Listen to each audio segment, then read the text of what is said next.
स्वागत है।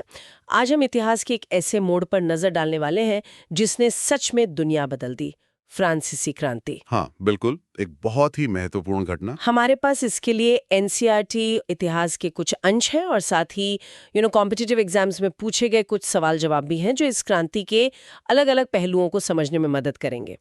हमारा इरादा है इन सूत्रों से जो भी काम की बातें हैं वो निकालना कि भाई क्या वजह थी, कौन सी घटनाएं खास रहीं, कौन लोग थे इसके पीछे और आखिर में इसका असर क्या पड़ा। तो चलिए शुरू करते हैं। बिल्कुल, क्योंकि देखिए फ्रांसीसी क्रांति सिर्फ फ्रांस की कहानी नहीं है। इसने दुनिया भर में पॉलिटिक्स और समाज को देखने का नजरिया ही बदल दिया। सही कहा। आज हम जिन आइडियाज की बात करते हैं, आज़ादी, बराबरी, भाईचारा, लिबर्टी, इक्वालिटी, फ्रैटर्निटी, इनकी जड़ें कहीं ना कहीं इसी क्रांति से जुड़ी हुई हैं। तो ये समझना जरूरी है कि ये सब आखिर हुआ कैसे और क्यों। तो सबसे पहले ये समझते हैं कि क्रांति से ठीक पहले, मतलब 18वीं सदी के आखिर में फ्रांस में हालात कैसे थे।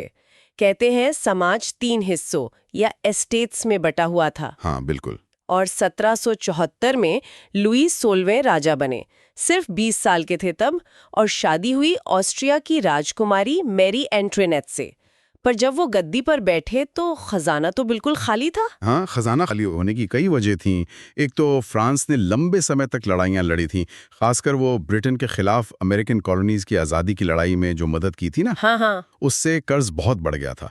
मतलब पहले से जो कर्ज था उसके ऊपर 10 अरब लिब्रे का और बोझ आ गया था। और फिर वो वर्साए का आलीशान महल, वो भी उसके खर्चे भी तो थे। ये सब आम लोगों के पैसे से ही चल रहा था। तो मतलब सारा बोझ आम जनता पर। ये 3 एस्टेट्स वाला सिस्टम क्या था असल में? हाँ, वहीं से दिक्कत शुरू होती है। समाज बहुत साफ तौर पर बटा हुआ था। पहले 2 एस्टेट थे, पादरी वर्ग यानी क्लर्जी और कुलीन वर्ग यानी नोबिलिटी। अच्छा। और कमाल की बात यह है कि देश की करीब 60% जमीन तो इनके कब्जे में थी, लेकिन टैक्स देने से इन्हें लगभग पूरी छूट मिली हुई थी। ये उनका एक तरह से जन्मसिद्ध अधिकार माना जाता था। बाप रे। और तीसरा एस्टेट? सारा टैक्स का बोझ असल में तीसरे एस्टेट पर था, जिसमें बाकी सब लोग आते थे, किसान, कारीगर, वकील, व्यापारी, मजदूर, मतलब आम जनता। करीब 90% आबादी किसानों की थी, पर जमीन के मालिक किसान बहुत ही कम थे। और उन्हें कई तरह के टैक्स देने पड़ते थे। जैसे एक था टाइथ। टाइथ ये एक धार्मिक कर था जो उनकी फसल का 10वां हिस्सा होता था और चर्च को जाता था। फिर एक टाइल नाम का डायरेक्ट टैक्स था जो सीधे राजा के खजाने में जाता था। मतलब नाइंसाफी तो थी ही। साफ दिख रहा है। यानी एक तरफ तो पूरी छूट और ऐशो आराम, और दूसरी तरफ टैक्स का इतना भारी बोझ। इसमें तो गुस्सा होना लाजमी है। और शायद राजा रानी भी बहुत पॉपुलर नहीं थे। बिल्कुल नहीं। आर्थिक सुधार करने की जो भी कोशिशें हुईं, वो एक के बाद एक नाकाम होती गईं, जिससे हालात और बिगड़ गए। लुई 15वें यानी इनसे पहले वाले राजा का एक मशहूर कोट है, मेरे बाद प्रलय होगी। अच्छा। हाँ, ये दिखाता है कि रूलिंग क्लास को अंदाजा तो था कि हालात खराब हैं, पर वो शायद परवाह नहीं कर रहे थे। ऊपर से मैरी एंटोनेट से जुड़े किस्से, जैसे वो 1785 का मशहूर हीरा हारा वाला कांड। हाँ, सुना है उसके बारे में। भले ही वो सीधे तौर पर क्रांति की वजह न बना हो, पर उसने रानी और राज परिवार की इमेज को जनता की नजर में और गिरा दिया। लोगों को लगता था कि देश कर्ज में डूबा है और रानी महंगे हारों कर पैसा उड़ा रही है। तो ये जो गुस्सा था, ये आखिर फूटा कब? वो चिंगारी कहाँ से लगी? वो चिंगारी थी स्टेट्स जनरल की बैठक। हालात इतने बिगड़ गए थे कि लुई 16वें को टैक्स बढ़ाने के लिए मई 1789 में इस सभा को बुलाना पड़ा। ये एक तरह की फ्रांसीसी संसद थी, पर इसकी बैठक आप सोचिए करीब 1750 साल बाद हो रही थी। अरे बाप रे, 175 साल! हाँ, इसमें तीनों एस्टेट के प्रतिनिधि आते थे। पर बैठक में ही कुछ गड़बड़ हो गई थी, है ना, वोटिंग को लेकर। हाँ, वहीं पर बात बिगड़ गई। पुराना तरीका ये था कि हर एस्टेट का एक वोट गिना जाता था। अच्छा। इसका मतलब साफ था कि पहले 2 एस्टेट, पादरी और कुलीन, हमेशा मिलकर तीसरे एस्टेट को हरा सकते थे। तो तीसरे एस्टेट के जो प्रतिनिधि थे, उन्होंने मांग की कि भाई अब हर सदस्य का एक वोट गिना जाए, क्योंकि उनकी संख्या बाकी दोनों से कहीं ज्यादा थी। वो खुद को पूरे फ्रांस का नुमाइंदा मानते थे। और राजा ने ये मांग नहीं मानी होगी? नहीं, राजा ने इनकार कर दिया। बस यहीं से तीसरे एस्टेट के प्रतिनिधियों ने, आप कह सकती हैं, बगावत कर दी। आबे सीएस नाम के एक पादरी थे, वो खुद तीसरे एस्टेट के साथ थे।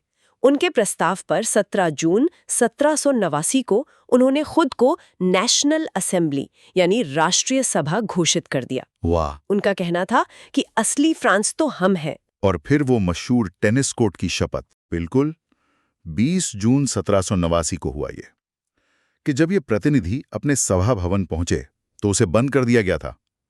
तो वो पास के ही एक इंडोर टेनिस कोर्ट में जमा हो गए। अच्छा।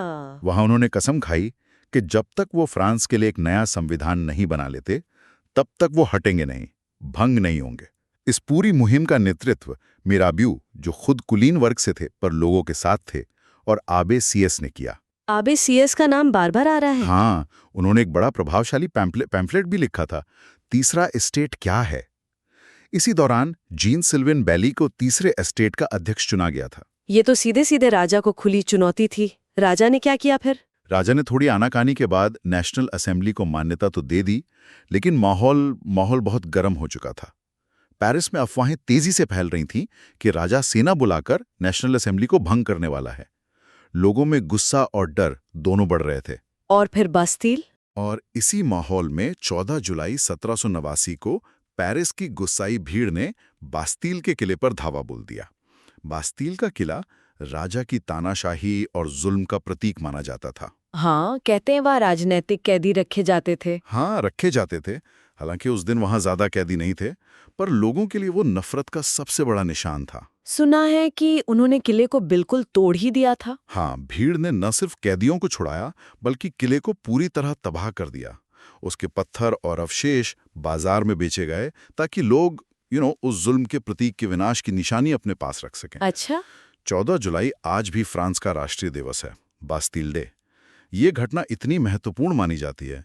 इसी दौरान लोगों ने अपनी शिकायतें और मांगे लिखनी शुरू की, जिन्हें कैहियर्स दी डोलेंस कहा जाता है।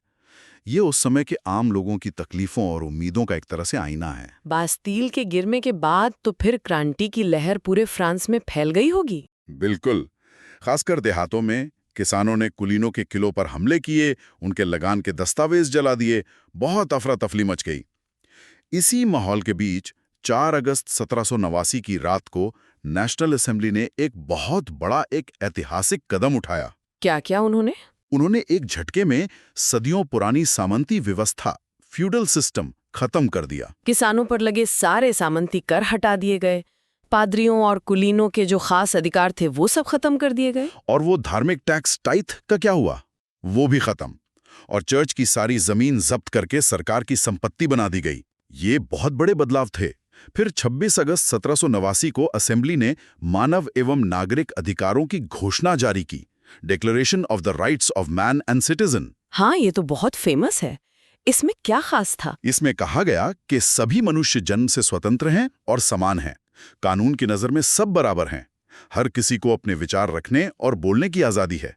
ये सिद्धांत आज भी दुनिया भर के कई संविधानों की बुनियाद हैं। दिलचस्प बात यह है कि इसे बनाने में अमेरिका के थॉमस जेफरसन से भी सलाह ली गई थी। और एक कलाकार थे ले बार्बियर। उन्होंने इस घोषणा को दर्शाने के लिए राजदंड, जो पहले शाही ताकत का निशान था, उसका इस्तेमाल किया, ये दिखाने के लिए कि अब ताकत जनता के अधिकारों में है। लेकिन क्या इन घोषणाओं से औरतों को भी बराबरी मिल गई थी? अक्सर ऐसा नहीं होता। आपने सही पकड़ा। यहीं पर एक पेच है। इन अधिकारों में महिलाओं को शामिल नहीं किया गया था। उन्हें वोट देने या राजनीतिक पद पाने का अधिकार नहीं मिला। ओहो। इसी के विरोध में ओलिम्प डे गूज नाम की एक लेखिका और एक्टिविस्ट थी। उन्होंने 1791 में महिला एवं नागरिक अधिकार घोषणा पत्र लिखा, जिसमें उन्होंने महिलाओं के लिए बराबरी की मांग की। ये दिखाता है कि क्रांति के अंदर भी अधिकारों को लेकर संघर्ष चल रहा था। और महिलाओं ने विरोध भी जताया था। हाँ, बिल्कुल। अक्टूबर 1789 में पेरिस की हजारों औरतें, जो रोटी की बढ़ती कीमतों से बहुत परेशान थीं, वो वर्साय तक मार्च करके गईं और राजा और रानी को पेरिस वापस आने पर मजबूर कर दिया। ये भी एक बड़ा मोड़ था। आखिरकार 1791 में फ्रांस में एक नया संविधान लागू हुआ और देश एक संवैधानिक राजतंत्र बन गया। यानी राजा तो रहा, पर उसकी शक्तियां कम हो गई। हाँ, राजा की शक्तियां संविधान ने सीमित कर दी। लेकिन ये जो बदलाव आ रहे थे, इनके पीछे सिर्फ गुस्सा या मजबूरी ही नहीं थी, बल्कि नए विचारों का भी बहुत बड़ा हाथ था। कई सालों से फ्रांस में विचारक पुरानी व्यवस्था पर सवाल उठा रहे थे। हाँ, जैसे कि रूसो, मॉन्टेस्क्यू, वोल्टेयर। इनके नाम तो सुने हैं। हाँ, वही। रूसो ने अपनी किताब सोशल कॉन्ट्रैक्ट में कहा कि सरकार लोगों की मर्जी से बननी चाहिए, जिसे उन्होंने सामान्य इच्छा या जनरल विल कहा। उनका मानना था कि असली ताकत जनता में होती है। उनका वो मशहूर वाक्य है ना, मनुष्य स्वतंत्र पैदा हुआ है पर हर जगह जंजीरों में जकड़ा है। बिल्कुल। फिर मॉन्टेस्क्यू ने the spirit of the laws में शक्ति के बंटवारे का सिद्धांत दिया, यानी सरकार की ताकत विधायिका, कानून बनाने वाले, कार्यपालिका, कानून लागू करने वाले, और न्यायपालिका, न्याय करने वाले में बंटी होनी चाहिए, ताकि कोई एक तानाशाह न बन सके। Separation of powers. एग्जैक्टली। ये राजा की सारी ताकत अपने हाथ में रखने की सोच से बिल्कुल उलट था। वोल्टेयर ने चर्च और राजशाही के अंधविश्वासों और ज्यादतियों पर खूब लिखा, और इंग्लैंड के जॉन लॉक के विचारों का भी असर था, जिन्होंने राजा के दैवीय अधिकारों के सिद्धांत को चुनौती दी थी। इन सब विचारों ने लोगों को सोचने पर मजबूर किया कि क्या मौजूदा व्यवस्था सही है, क्या बराबरी और आजादी मुमकिन है। तो संविधान बन गया, राजा की ताकत कम हो गई, लगा होगा कि अब शांति आ जाएगी। लेकिन ऐसा हुआ नहीं। क्रांति और ज्यादा उग्र क्यों होती गई? शांति आना मुश्किल था। एक तो राजा लुई सोलवे ने मन से इस नए इंतजाम को कभी कबूल ही नहीं किया था। जून 1791 में उन्होंने भेज बदलकर देश छोड़कर भागने की कोशिश की, लेकिन सीमा के पास पकड़े गए। ओहो। इस घटना से लोगों का उन पर जो थोड़ा बहुत भरोसा बचा था वो भी खत्म हो गया। लोगों को लगा कि राजा उनके साथ धोखा कर रहा है, वो विदेशी ताकतों से मिलकर क्रांति को कुचलना चाहता है। और बाहरी देशों से भी खतरा बढ़ रहा था। हाँ, यूरोप के दूसरे राजा, खासकर ऑस्ट्रिया, जहां की मैरी एंटोनेट थी, और प्रशा, वो फ्रांस की क्रांति से बहुत घबराए हुए थे। उन्हें डर था कि ये आज़ादी और बराबरी की लहर उनके देशों तक भी पहुंच सकती है। तो अप्रैल 1792 में फ्रांस ने ऑस्ट्रिया और प्रशा के खिलाफ युद्ध छेड़ दिया। इस युद्ध ने देशभक्ति की भावना तो जगाई, लेकिन साथ ही अंदरूनी मुश्किलें और शक भी बढ़ा दिए। और इसी माहौल में शायद जैकोबिन क्लब ज्यादा ताकतवर हुआ। ये कौन लोग थे? हाँ, जैकोबिन क्लब उस समय के राजनीतिक क्लबों में सबसे मशहूर और असरदार बन गया। इसके सदस्य ज्यादातर समाज के कम अमीर तबकों से आते थे, जैसे छोटे दुकानदार, कारीगर, नौकर, दिहाड़ी मजदूर। उनके नेता थे मैक्सिमिलियन रोबेस्पियर, जो एक वकील थे। और वो एक खास तरह की पैंट पहनते थे, कुछ सैंकोलोज जैसा नाम था। हाँ, सैंक्यूलॉट्स। इसका मतलब है बिना घुटने वाले। उस जमाने में अमीर लोग घुटनों तक आने वाली ब्रीचेस पहनते थे। जैकोबिनों ने उनसे खुद को अलग दिखाने के लिए लंबी धारीदार पतलून पहननी शुरू कर दी। वो लाल टोपी भी पहनते थे, जो आजादी का प्रतीक बन गई थी। अच्छा, ये उनका एक तरह का पॉलिटिकल स्टेटमेंट था। बिल्कुल। ये पहनावा एक तरह से अमीरों के फैशन और उनकी सत्ता को चुनौती थी। इसी दौर में मार्सेलेस गीत बहुत लोकप्रिय हुआ, जिसे रोजेट डी लायल नाम के एक कवि ने लिखा था। इसे मार्सेलेस शहर के स्वयंसेवकों ने पेरिस आते हुए गाया था, और बाद में ये फ्रांस का राष्ट्रगान बन गया।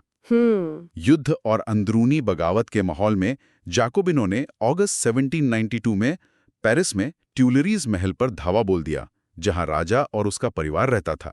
उन्होंने राजा को कैद कर लिया। इसके बाद चुनाव हुए और एक नई असेंबली चुनी गई, जिसे कन्वेंशन कहा गया। और इसी कन्वेंशन ने फिर फ्रांस को रिपब्लिक घोषित कर दिया। रिपब्लिक। बिल्कुल सही। 21 सितंबर 1792 को कन्वेंशन ने राजतंत्र को हमेशा के लिए खत्म कर दिया और फ्रांस को एक गणतंत्र यानी रिपब्लिक घोषित किया। अब देश का मुखिया कोई राजा नहीं, बल्कि चुना हुआ प्रतिनिधि होना था। और लुई सोल्वे का क्या हुआ? लुई सोल्वे पर देशद्रोह का मुकदमा चलाया गया। कन्वेंशन ने उन्हें दोषी पाया और मौत की सजा सुनाई। 21 जनवरी 1793 को उन्हें पेरिस के एक चौक पर हजारों लोगों के सामने गिलोटीन से मार दिया गया। गिलोटिन, ये नाम सुनते ही एक बड़ा खौफनाक दौर याद आता है।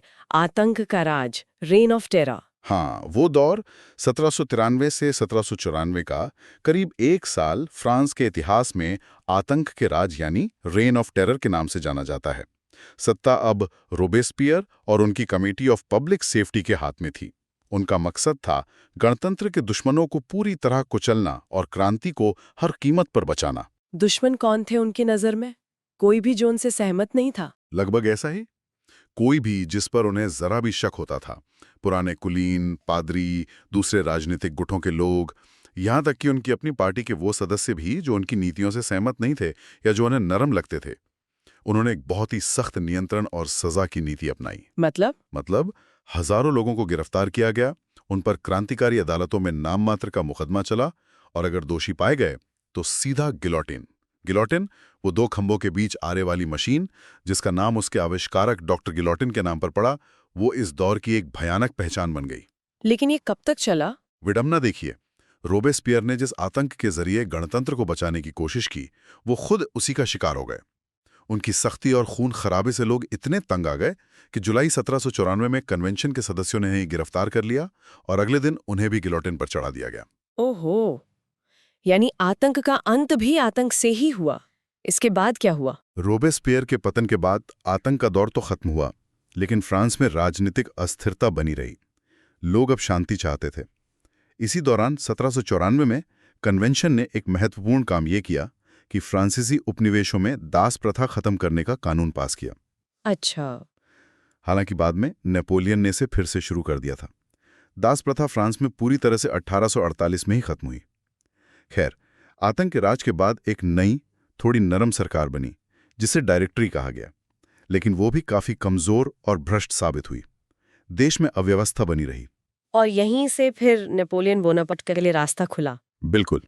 इसी राजनीतिक खालीपन और अस्थिरता का फायदा उठाकर सेना के एक बहुत ही काबिल और महत्वाकांक्षी जनरल नेपोलियन बोनापार्ट ने 1799 में तख्ता पलट कर दिया। नेपोलियन, उसका जन्म कहाँ हुआ था? नेपोलियन का जन्म 1769 में कोर्सिका द्वीप पर हुआ था। वो सेना में तेजी से ऊपर चढ़ा था। तख्ता पलट के बाद पहले वो कांसल बना और फिर 1804 में उसने खुद को फ्रांस का सम्राट घोषित कर दिया। सम्राट? यानी क्रांति गणतंत्र बनाने के लिए हुई थी और अंत में फ्रांस फिर से एक सम्राट के अधीन आ गया। हाँ, ये विडंबना ही है। लेकिन नेपोलियन को कई लोग क्रांति का ही बेटा मानते हैं। उसने कुछ सुधार भी तो किए थे, है ना? हाँ, ये एक बहस का मुद्दा हमेशा रहता है। नेपोलियन ने बेशक फ्रांस में कई बड़े प्रशासनिक और कानूनी सुधार किए।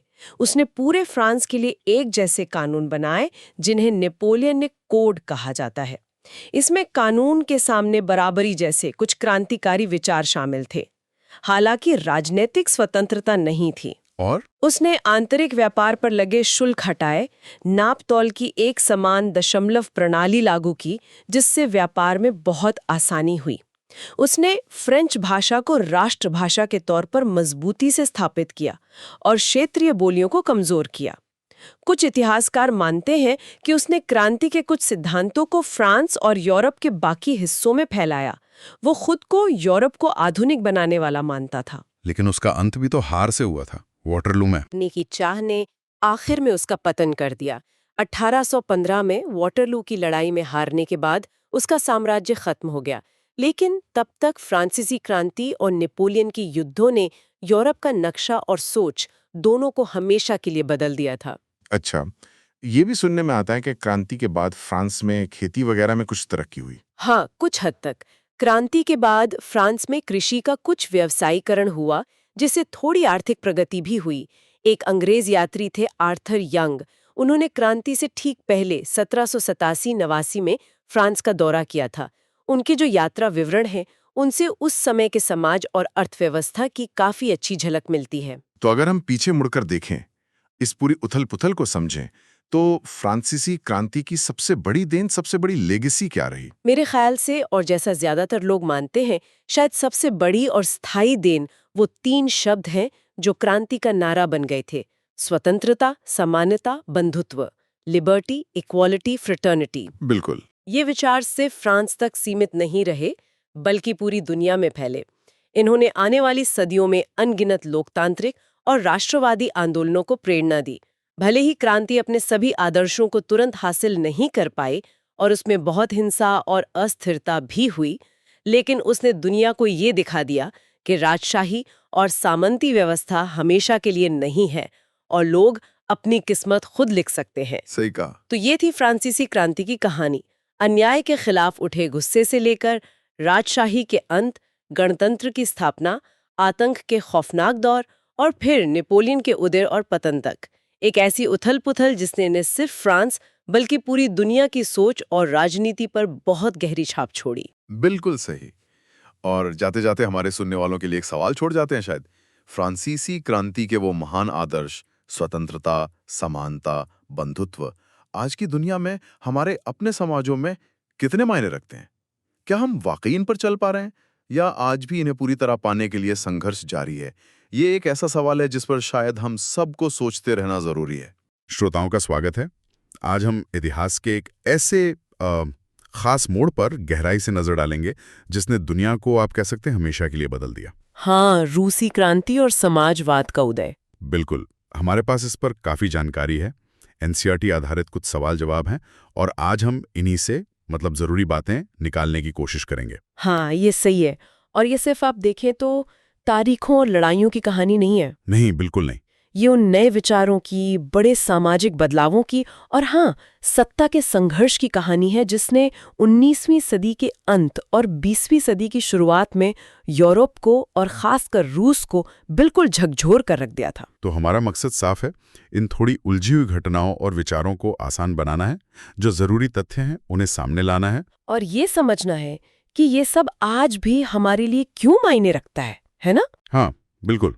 चलिए शुरू करते हैं यूरोप में उस बदलते माहौल से। एक बात मेरे दिमाग में आ रही है, रूस को कभी यूरोप का पुलिसमैन क्यों कहा जाता था? इसका क्या मतलब था उस समय? हाँ, ये एक दिलचस्प सवाल है। ये नाम दरअसल ज़ार निकोलस प्रथम के समय की जो रूसी विदेश नीति थी उसकी वजह से पड़ा था। अच्छा। उनका मकसद था कि पूरे यूरोप में जहां भी कोई क्रांति या बदलाव की लहर उठे उसे दबा देना है। ओहो, मतलब वो बदलाव के खिलाफ थे? बिल्कुल। उन्होंने फ्रांस और पोलैंड में जो उथल-पुथल हुई, उसके बाद वहां क्रांतिकारी सोच को कुचलने की कोशिश की। ऑस्ट्रिया के साथ मिलकर अपनी इस भूमिका को और पक्का किया। वो चाहते थे कि पुरानी व्यवस्था बनी रहे। दिलचस्प। तो यूरोप में बदलाव की हवा तो बह रही थी, सिर्फ रूस ही नहीं, फ्रांस जैसे देशों में भी। हाँ, बिल्कुल। तो फ्रांस के जो पहले समाजवादी प्रधानमंत्री थे, लियोन ब्लम, उन्हें इतनी जल्दी इस्तीफा क्यों देना पड़ा? और उस दौर में स्पेन या ब्रिटेन जैसे देशों का क्या रुख था? देखिए, फ्रांस लियोन ब्लूम की जो सरकार थी वो आर्थिक मुश्किलों से जूझ रही थी और दूसरी तरफ उन्हें अपनी ही पार्टी के कुछ रेडिकल सोशलिस्ट नेताओं का विरोध झेलना पड़ा। अपनी ही पार्टी के? हाँ, वो लोग उन्हें जरूरी आपातकालीन शक्तियां देने को तैयार नहीं थे, तो इसलिए ब्लूम को हटना पड़ा। उसी दौर में आप स्पेन को देखें तो वो कैथोलिक चर्च का मजबूती से साथ दे रहा था, जबकि ब्रिटेन की सरकार चर्च ऑफ इंग्लैंड के करीब थी। अच्छा।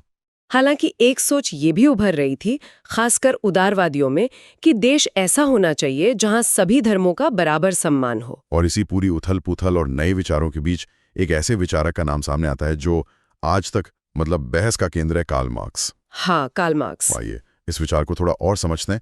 मार्क्स की वो कौन सी मुख्य बातें थी जिन्होंने समाजवाद को एक नई, आप कह सकते हैं, क्रांतिकारी दिशा दी? ये असल में एक पूंजीवादी व्यवस्था है। पूंजीवादी व्यवस्था? हाँ, फैक्ट्रियों और उनमें लगी पूंजी के मालिक तो मुट्ठी भर पूंजीपति हैं, लेकिन उनका सारा मुनाफा उन लाखों मजदूरों की मेहनत से आता है जिन्हें बहुत कम मजदूरी मिलती है। तो मार्क्स का क्रांतिकारी विचार ये था कि भाई, जब तक ये निजी मालिक मुनाफा बटोरते रहेंगे, मजदूरों की हालत कभी सुधर नहीं सकती। तो फिर हल क्या था मार्क्स के हिसाब से? कैसे सुधरेगी हालत? मार्क्स का मानना था कि मजदूरों को एकजुट होना होगा। उन्हें इस पूंजीवादी व्यवस्था और निजी संपत्ति पर टिके राज को उखाड़ फेंकना होगा। उखाड़ फेंकना होगा? हाँ, और उसकी जगह एक ऐसा समाज बनाना होगा जिसे उन्होंने कम्युनिस्ट समाज कहा, जहां कारखानों, जमीन, उत्पादन के जितने भी साधन हैं, उन पर किसी एक व्यक्ति का नहीं बल्कि पूरे समाज का हक हो। अच्छा। उनकी सबसे मशहूर किताब है दास कैपिटल, जो रूस में भी उस समय काफी पढ़ी गई थी। उन्होंने ही बुर्जुआ शब्द का इस्तेमाल किया था, फैक्ट्री मालिक जैसे मध्यम वर्ग के लिए। हाँ, ये शब्द सुना है। अपने विचारों की वजह से उन्हें जर्मनी छोड़ना पड़ा और वो इंग्लैंड चले गए। वहीं उनकी मृत्यु हुई। मार्क्स तो बहुत प्रभावशाली थे, इसमें कोई शक नहीं। लेकिन क्या उनसे पहले भी लोग समाजवाद जैसी बातें कर रहे थे? एक नाम रॉबर्ट ओवेन का भी आता है। हाँ, बिल्कुल। मार्क्स से पहले भी कई विचारक थे जिन्हें हम शुरुआती या यूटोपियन समाजवादी कहते हैं। रॉबर्ट ओवेन उनमें से एक प्रमुख थे। वो खुद एक अंग्रेज उद्योगपति थे। उद्योगपति? हाँ। और समाजवादी? हाँ, ये दिलचस्प है। उन्होंने उस समय की औद्योगिक व्यवस्था को बड़ा स्वार्थी बताया था। उन्होंने अमेरिका में न्यू हार्मोनी नाम से एक सहकारी समुदाय, मिलजुल कर रहने और काम करने वाली बस्ती बनाने की कोशिश भी की। अच्छा, न्यू हार्मनी। और एक और दिलचस्प बात यह है कि शायद उन्होंने ही सबसे पहले सोशलिस्ट शब्द का इस्तेमाल किया था अपनी पत्रिका में। ओवेन मानते थे कि उद्योग जो है वो गरीबी और अज्ञानता मिटा सकते हैं अगर उन्हें सही ढंग से चलाया जाए। इनके अलावा चार्ल्स फूरियर और सेंट साइमन जैसे और भी विचारक थे जो एक बेहतर समाज का सपना देख रहे थे, हालांकि उनके तरीके मार्क्स से थोड़े अलग थे। तो जब 1848 में यूरोप में वो क्रांतियां हुई जिनका जिक्र आता है, तो मार्क्स और उनके साथी फ्रेडरिक एंगल्स ने इसे कैसे देखा? उनकी क्या व्याख्या थी? उन्होंने 1848 की घटनाओं को सीधे सीधे वर्ग संघर्ष के तौर पर देखा। वर्ग संघर्ष? हाँ, एक तरफ पूंजीपति वर्ग यानी बुर्जवा और दूसरी तरफ मजदूर वर्ग यानी सर्वहारा। उन्हें लगा कि अब मजदूर वर्ग जो है वो सत्ता छीनने को तैयार है। उन्होंने ये भी कहा कि सरकार जो हमेशा अमीरों का साथ देती है वो इस बगावत को कुचलने की पूरी कोशिश करेगी। लेकिन उनका मानना था कि आखिर में क्रांति कामयाब होगी और एक ऐसा समाज बनेगा जिसमें कोई वर्ग नहीं होगा, सब बराबर होंगे। तो मतलब सब कुछ आर्थिक ढांचे पर निर्भर करता था उनके हिसाब से? हाँ, उनके लिए किसी समाज को समझने की जड़ उसका आर्थिक ढांचा ही था। यानी कौन किस चीज का मालिक है, उत्पादन कैसे होता है, यही चीजें तय करती हैं कि उस समाज की कला, कानून, सोच ये सब कैसा होगा। चलिए अब रूस पर आते। वहां के शासकों को जार कहते थे, जरा बताएं ये जार कौन थे और क्या उन्होंने कभी कोई सुधार लाने की कोशिश भी की? हाँ, रूस के जो सम्राट थे वो जार कहलाते थे। कहा जाता है कि ये उपाधि इवान महान ने मंगोलों को हराने के बाद अपनाई थी। जार का शासन काफी हद तक निरंकुश होता था, मतलब उनकी बात ही कानून थी। अच्छा। सुधारों की बात करें तो हाँ, जार अलेक्जेंडर द्वितीय ने 1861 में एक बहुत बड़ा कदम उठाया और रूस से भूदास प्रथा खत्म कर दी। भूदास प्रथा? हाँ, मतलब किसानों को जमींदारों की एक तरह की गुलामी से आज़ादी मिली। उन्होंने कुछ और कानूनी सुधार भी किए, लेकिन कुल मिलाकर देखें तो जार की सत्ता पर सवाल उठाना बहुत मुश्किल था। 1914 में जब पहला विश्व युद्ध शुरू हुआ तब जार निकोलस द्वितीय का राज था और ये रूसी साम्राज्य बहुत विशाल था। आज के फिनलैंड, पोलैंड, यूक्रेन जैसे कई देश उस समय इसका हिस्सा थे। उस समय रूस के आम लोगों की, खासकर किसानों और मजदूरों की क्या हालत थी? अर्थव्यवस्था किस तरह की थी? देखिए, 20वीं सदी की शुरुआत में रूस मूल रूप से एक पिछड़ा हुआ कृषि प्रधान देश था। करीब 85% लोग खेती पर ही निर्भर थे, जो यूरोप में सबसे ज्यादा था। 85%? हाँ, और किसानों की हालत कोई बहुत अच्छी नहीं थी। वो चाहते थे कि जमींदारों से जमीन छीनी जाए। रूस के किसानों में एक अनोखी परंपरा थी मीर या कम्यून की। मीर, ये क्या था? इसमें किसान समय समय पर अपनी जमीनें कम्यून को सौंप देते थे और फिर कम्यून हर परिवार की जरूरत के हिसाब से जमीन बांटता था। ये एक तरह की सामूहिक भावना थी। अच्छा, ये तो अलग है। हाँ। शहरों में उद्योग धीरे धीरे बढ़ रहे थे, लेकिन मजदूरों की हालत बहुत खराब थी। 1914 तक कारखानों में काम करने वालों में लगभग 1/3 महिलाएं थीं, पर उन्हें पुरुषों से काफी कम वेतन मिलता था। कितना कम? आधी से भी कम, या कभी-कभी 3/4 तक। ज्यादातर मजदूर कपड़ा मिलों में काम करते थे और देश में पढ़े लिखे लोग भी बहुत कम थे। साक्षरता दर काफी नीचे थी। तो ये तो साफ है कि जार के राज में नीचे ही नीचे असंतोष पनप रहा था। जो 1905 में क्रांति हुई, उसकी फौरी वजह क्या बनी? कैसे शुरू हुई वो? इसकी शुरुआत एक बहुत ही दर्दनाक घटना से हुई, जिसे इतिहास में खूनी रविवार कहा जाता है। खूनी रविवार? हाँ, जनवरी 1905 में फादर गैबॉन नाम के एक पादरी थे। उनके नेतृत्व में हजारों मजदूर शांति से अपनी मांगे लेकर जार के महल विंटर पैलेस की तरफ गए।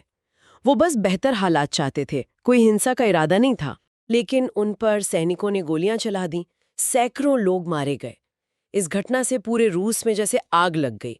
जोरदार हड़तालें और प्रदर्शन होने लगे। बाप रे! तो 1905 की इस क्रांति से आखिर निकला क्या जार कुछ झुके? लोगों का दबाव बहुत बढ़ गया था। उदारवादी, किसान, मजदूर सब मिलकर संविधान की मांग कर रहे थे।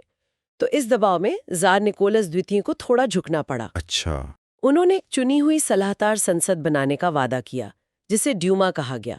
इसके लिए बाकायदा अक्टूबर घोषणा पत्र भी जारी हुआ। तो एक बार लगा कि शायद कुछ बदलेगा। उम्मीद जगी होगी। हाँ, लेकिन जार ने असल में सत्ता छोड़ने का कोई इरादा नहीं दिखाया था। उन्होंने बहुत जल्द ड्यूमा की शक्तियां एकदम सीमित कर दी और जो भी विरोध कर रहा था उसे सख्ती से दबाना शुरू कर दिया। ये दमन का दौर कई सालों तक, करीब 1911 तक चला। इसी दौरान रूस में क्या राजनीतिक पार्टियां भी बन रही थीं? पर्दे के पीछे। हाँ, बन तो रही थी, हालांकि 1914 से पहले ये सब गैर कानूनी थी। एक मुख्य पार्टी थी Russian social democratic workers party, जो 1898 में बनी थी। ये मार्क्स के विचारों पर चलती थी। लेकिन 1903 में ये पार्टी दो हिस्सों में बंट गई। एक थे व्लादिमीर लेनिन के समर्थक बोल्शेविक, जिसका मतलब होता है बहुमत। बुल्शेविक। हाँ, लेनिन मानते थे कि क्रांति के लिए एक छोटी, अनुशासित और पेशेवर क्रांतिकारियों की पार्टी होनी चाहिए। दूसरे थे मेंशेविक, यानी अल्पमत वाले। वो चाहते थे कि पार्टी में कोई भी आसानी से शामिल हो सके। अच्छा, तो विचारों में मतभेद था। बिल्कुल। इसके अलावा एक और पार्टी थी सोशलिस्ट रेवोल्यूशनरी पार्टी, जो 1900 में बनी थी और किसानों के मुद्दों पर ज्यादा ध्यान देती थी। लेनिन ने बाद में 1905 की इन घटनाओं को 1917 की जो बड़ी क्रांति हुई, उसका ड्रेस रिहर्सल या महान पूर्वाभ्यास कहा था। Dress rehearsal. और फिर आया पहला विश्व युद्ध। उसने रूस को कैसे प्रभावित किया? जार और उनके एक सलाहकार थे रासपुतिन, उनकी भूमिका पर भी सवाल उठे थे। हाँ, पहला विश्व युद्ध जो 1914 में शुरू हुआ, वो रूस के लिए एक तरह से तबाही लेकर आया। युद्ध छेड़ने का तात्कालिक कारण तो ऑस्ट्रिया के आर्कड्यूक फर्डिनैंड की हत्या थी। हाँ, वो गैव्रिलो प्रिंसिप वाली घटना। बिल्कुल, लेकिन उसके पीछे यूरोप के देशों की आपसी खींचतान और साम्राज्यवाद की होड़ थी। रूस इसमें फ्रांस और ब्रिटेन के साथ था, और जर्मनी, ऑस्ट्रिया हंगरी, तुर्की के खिलाफ लड़ रहा था। मित्र राष्ट्र बनाम केंद्रीय शक्तियां। हाँ, युद्ध में रूसी सेना को भयानक नुकसान उठाना पड़ा। लाखों सैनिक मारे गए या घायल हुए। इससे देश के अंदर हालात और बिगड़ गए। लोगों का गुस्सा बढ़ रहा था। और रासपुतिन? हाँ, जार की पत्नी जारीना अलेक्जेंड्रा, जो कि जर्मन मूल की थी, और उनके एक करीबी सलाहकार थे ग्रिगोरी रासपुतिन। वही रहस्यमयी साधु जैसे व्यक्ति। हाँ, वही। कहा जाता था कि उनका जारीना पर बहुत प्रभाव था और वो सरकारी फैसलों में बहुत दखल देते थे। उन पर भ्रष्टाचार के भी आरोप थे। इससे ज़ारशाही की बची खुची इज्जत भी खत्म हो रही थी। लोग बहुत नाराज थे। तो मतलब युद्ध की मार, अंदरूनी गुस्सा, रासपुतिन का प्रभाव, और फिर फरवरी 1917 में क्रांति हो गई जिसने जार को गद्दी से ही हटा दिया। इस बार क्या हुआ था? फरवरी 1917 आते आते राजधानी पेट्रोग्राद, जो पहले सेंट पीटर्सबर्ग था, वहां हालात बिल्कुल बेकाबू हो गए थे। खाने की बहुत किल्लत थी, खासकर रोटी की। रोटी की कमी? हाँ, 22 फरवरी को एक बड़ी फैक्ट्री में तालाबंदी हो गई। अगले ही दिन उसके समर्थन में करीब 50 और फैक्ट्रियों के मजदूर हड़ताल पे चले गए। 50 फैक्ट्रियां? हाँ, और इन हड़तालों में महिलाओं ने बहुत बढ़ चढ़कर हिस्सा लिया। शायद इसीलिए उस दिन को बाद में अंतर्राष्ट्रीय महिला दिवस, जो अब 8 मार्च को मनाते हैं, उसके तौर पर चुना गया। अच्छा, ये कनेक्शन है। हाँ, फिर एक निर्णायक मोड़ तब आया जब जार ने सैनिकों को प्रदर्शनकारियों पर गोली चलाने का हुक्म दिया, तो कई सैनिकों ने साफ इनकार कर दिया। इतना ही नहीं, वो भीड़ के साथ मिल गए। सैनिकों ने बगावत कर दी। सोवियत कहा गया। जार पर गद्दी छोड़ने का इतना ज्यादा दबाव पड़ा कि आखिरकार उन्हें हटना ही पड़ा। जार शाही का अंत हो गया। तो जार तो चले गए। हाँ, इसके बाद ड्यूमा के नेताओं और पेट्रोगार्ड सोवियत ने मिलकर एक अस्थायी सरकार बनाई। जार तो हट गए, लेकिन अब सत्ता असल में किसके हाथ में थी? क्या हालात संभल गए थे? नहीं, जार के जाने से मामला सुलझा नहीं, बल्कि और उलझ गया था। रूस में एक अजीब सी स्थिति बन गई, जिसे दोहरी सत्ता कहते हैं। दोहरी सत्ता मतलब एक तरफ तो ड्यूमा के नेताओं की बनाई हुई अस्थायी सरकार थी, जिसमें ज्यादातर उदारवादी और कुछ मेंशेविक नेता थे। और दूसरी तरफ मजदूरों और सैनिकों की सोवियतें थीं, जिनका असर लगातार बढ़ रहा था, खासकर राजधानी पेट्रोग्राड सोवियत का। तो सत्ता बटी हुई थी। और किसान, उनका क्या? किसानों में भी गुस्सा बढ़ रहा था। अस्थायी सरकार जमीन के बंटवारे जैसे जरूरी मुद्दों पर फैसले टाल रही थी। उन्हें लग रहा था कि ये सरकार उनकी बात नहीं सुनेगी, ये भी अमीरों की ही सरकार है। और तभी लेनिन वापस रूस आए। उनकी वो अप्रैल थीसिस क्या थी जिसका जिक्र होता है? बिल्कुल सही समय पर लेनिन अप्रैल 1917 में स्विट्जरलैंड में अपने निर्वासन से रूस लौटे, फिनलैंड के रास्ते। आते ही उन्होंने अपनी योजना पेश की, जिसे अप्रैल थीसिस कहा जाता है। ये उन्होंने अपने अखबार प्रावदा में छापी थी। क्या था उसमें? इसमें 3 मुख्य और बहुत सीधी मांगे थीं। पहला, रूस को फौरन विश्व युद्ध से हट जाना चाहिए। शांति। हाँ। दूसरा, सारी जमीन किसानों को दे दी जानी चाहिए। भूमि। बिल्कुल। और तीसरा, सभी बैंकों पर सरकार का नियंत्रण होना चाहिए, यानी उनका राष्ट्रीयकरण किया जाए। और रोटी? हाँ, उनका मशहूर नारा ही था, शांति, भूमि और रोटी, ये उस समय लोगों की सबसे बड़ी जरूरतें थीं, इसलिए ये नारा बहुत लोकप्रिय हुआ। लेनिन ने ये भी कहा कि बोल्शेविक पार्टी को अब अपना नाम बदलकर कम्युनिस्ट पार्टी रख लेना चाहिए। अच्छा। और इसी समय लियोन ट्रॉट्स्की भी एक बड़े नेता के तौर पर उभर कर सामने आए। तो अब अस्थायी सरकार और बोल्शेविकों के बीच टकराव बढ़ना तो तय था। बिल्कुल। और फिर अक्टूबर 1917 में बोल्शेविकों ने सत्ता पर कब्जा कर लिया। ये कैसे हुआ? क्या ये अचानक हुआ? नहीं, अचानक नहीं। लेनिन को अब यकीन हो गया था कि अस्थायी सरकार से लोगों का भला नहीं होगा और अब सोवियतों को ही सत्ता अपने हाथ में ले लेनी चाहिए। उन्होंने बोल्शेविक पार्टी और पेट्रोग्राद सोवियत को इसके लिए तैयार कर लिया। लियोन ट्रॉट्स्की के नेतृत्व में सोवियत की तरफ से एक मिलिट्री रिवोल्यूशनरी कमेटी बनाई गई। पूरी योजना बनी। 24 अक्टूबर को विद्रोह शुरू हुआ। हाँ, बोल्शेविकों के हथियारबंद दस्तों ने सरकारी दफ्तरों, टेलीफोन एक्सचेंज, रेलवे स्टेशनों, ऐसी महत्वपूर्ण जगहों पर कब्जा कर लिया। अस्थायी सरकार का मुख्यालय विंटर पैलेस में था, जिसके प्रमुख उस समय केरेंस्की थे। उस पर भी अरोरा क्रूजर से गोलाबारी हुई और फिर हमला करके कब्जा कर लिया गया। तो मतलब एक संगठित तख्तापलट था। हाँ, बिल्कुल। कुछ ही दिनों में मॉस्को और पेट्रोग्राड जैसे बड़े शहरों पर बोल्शेविकों का नियंत्रण हो गया। इसे ही अक्टूबर क्रांति या बोल्शेविक क्रांति कहते हैं। ग्रेगोरियन कैलेंडर के हिसाब से ये 7 नवंबर को हुई थी। अच्छा। ये दुनिया की पहली कामयाब मानी जाने वाली मजदूर क्रांति थी। इसने दिखाया कि एक अनुशासित पार्टी और साफ नजरिए के साथ सत्ता बदली जा सकती है। उस समय भी औपचारिक रूप से तो जार निकोलस द्वितीय ही थे, हालांकि वो फरवरी में गद्दी छोड़ चुके थे। क्रांति ने असल में एक तंत्र को खत्म करने की मांग पूरी की। सत्ता तो मिल गई बोल्शेविक को तो, लेकिन क्या रूस में शांति आ गई? आपने गृह युद्ध का जिक्र किया था, वो क्यों छिड़ा? नहीं, शांति नहीं आई। सत्ता संभालना उसे हासिल करने से भी कहीं ज्यादा मुश्किल साबित हुआ। बोल्शेविकों के सत्ता में आते ही रूस एक भयानक गृह युद्ध की आग में घिर गया। ये करीब 1918 से 1920-21 तक चला। किसके बीच था ये युद्ध? एक तरफ थे रेड्स यानी लाल सेना जो बोल्शेविकों की थी, दूसरी तरफ थे व्हाइट्स यानी श्वेत सेना। व्हाइट्स में कौन थे? व्हाइट्स में जार के समर्थक, सेना के पुराने अफसर, जमींदार, उदारवादी और वो समाजवादी भी थे जो बोल्शेविकों के तरीकों के खिलाफ थे। इनके साथ ही ग्रीन्स भी थे जो सोशलिस्ट रेवोल्यूशनरी पार्टी के समर्थक किसान थे और अपनी अलग लड़ाई लड़ रहे थे। मतलब कई दुश्मन थे बोल्शेविकों के। हाँ, और व्हाइट्स को बाहरी देशों का भी समर्थन था। फ्रांस, अमेरिका, ब्रिटेन, जापान, इन सब ने उनकी मदद की क्योंकि वो रूस में समाजवाद को फैलने से रोकना चाहते थे। ये बहुत ही क्रूर दौर था। लाखों लोग मारे गए, लूटपाट हुई, भुखमरी फैली। इस भयानक मारकाट और उथल-पुथल के बीच बोल्शेविकों ने वो समाजवादी समाज बनाने के लिए क्या कदम उठाए जिसका वो वादा कर रहे थे? हाँ, गृह युद्ध के बावजूद बोल्शेविकों ने अपनी सोच के हिसाब से समाज को बदलना शुरू कर दिया था।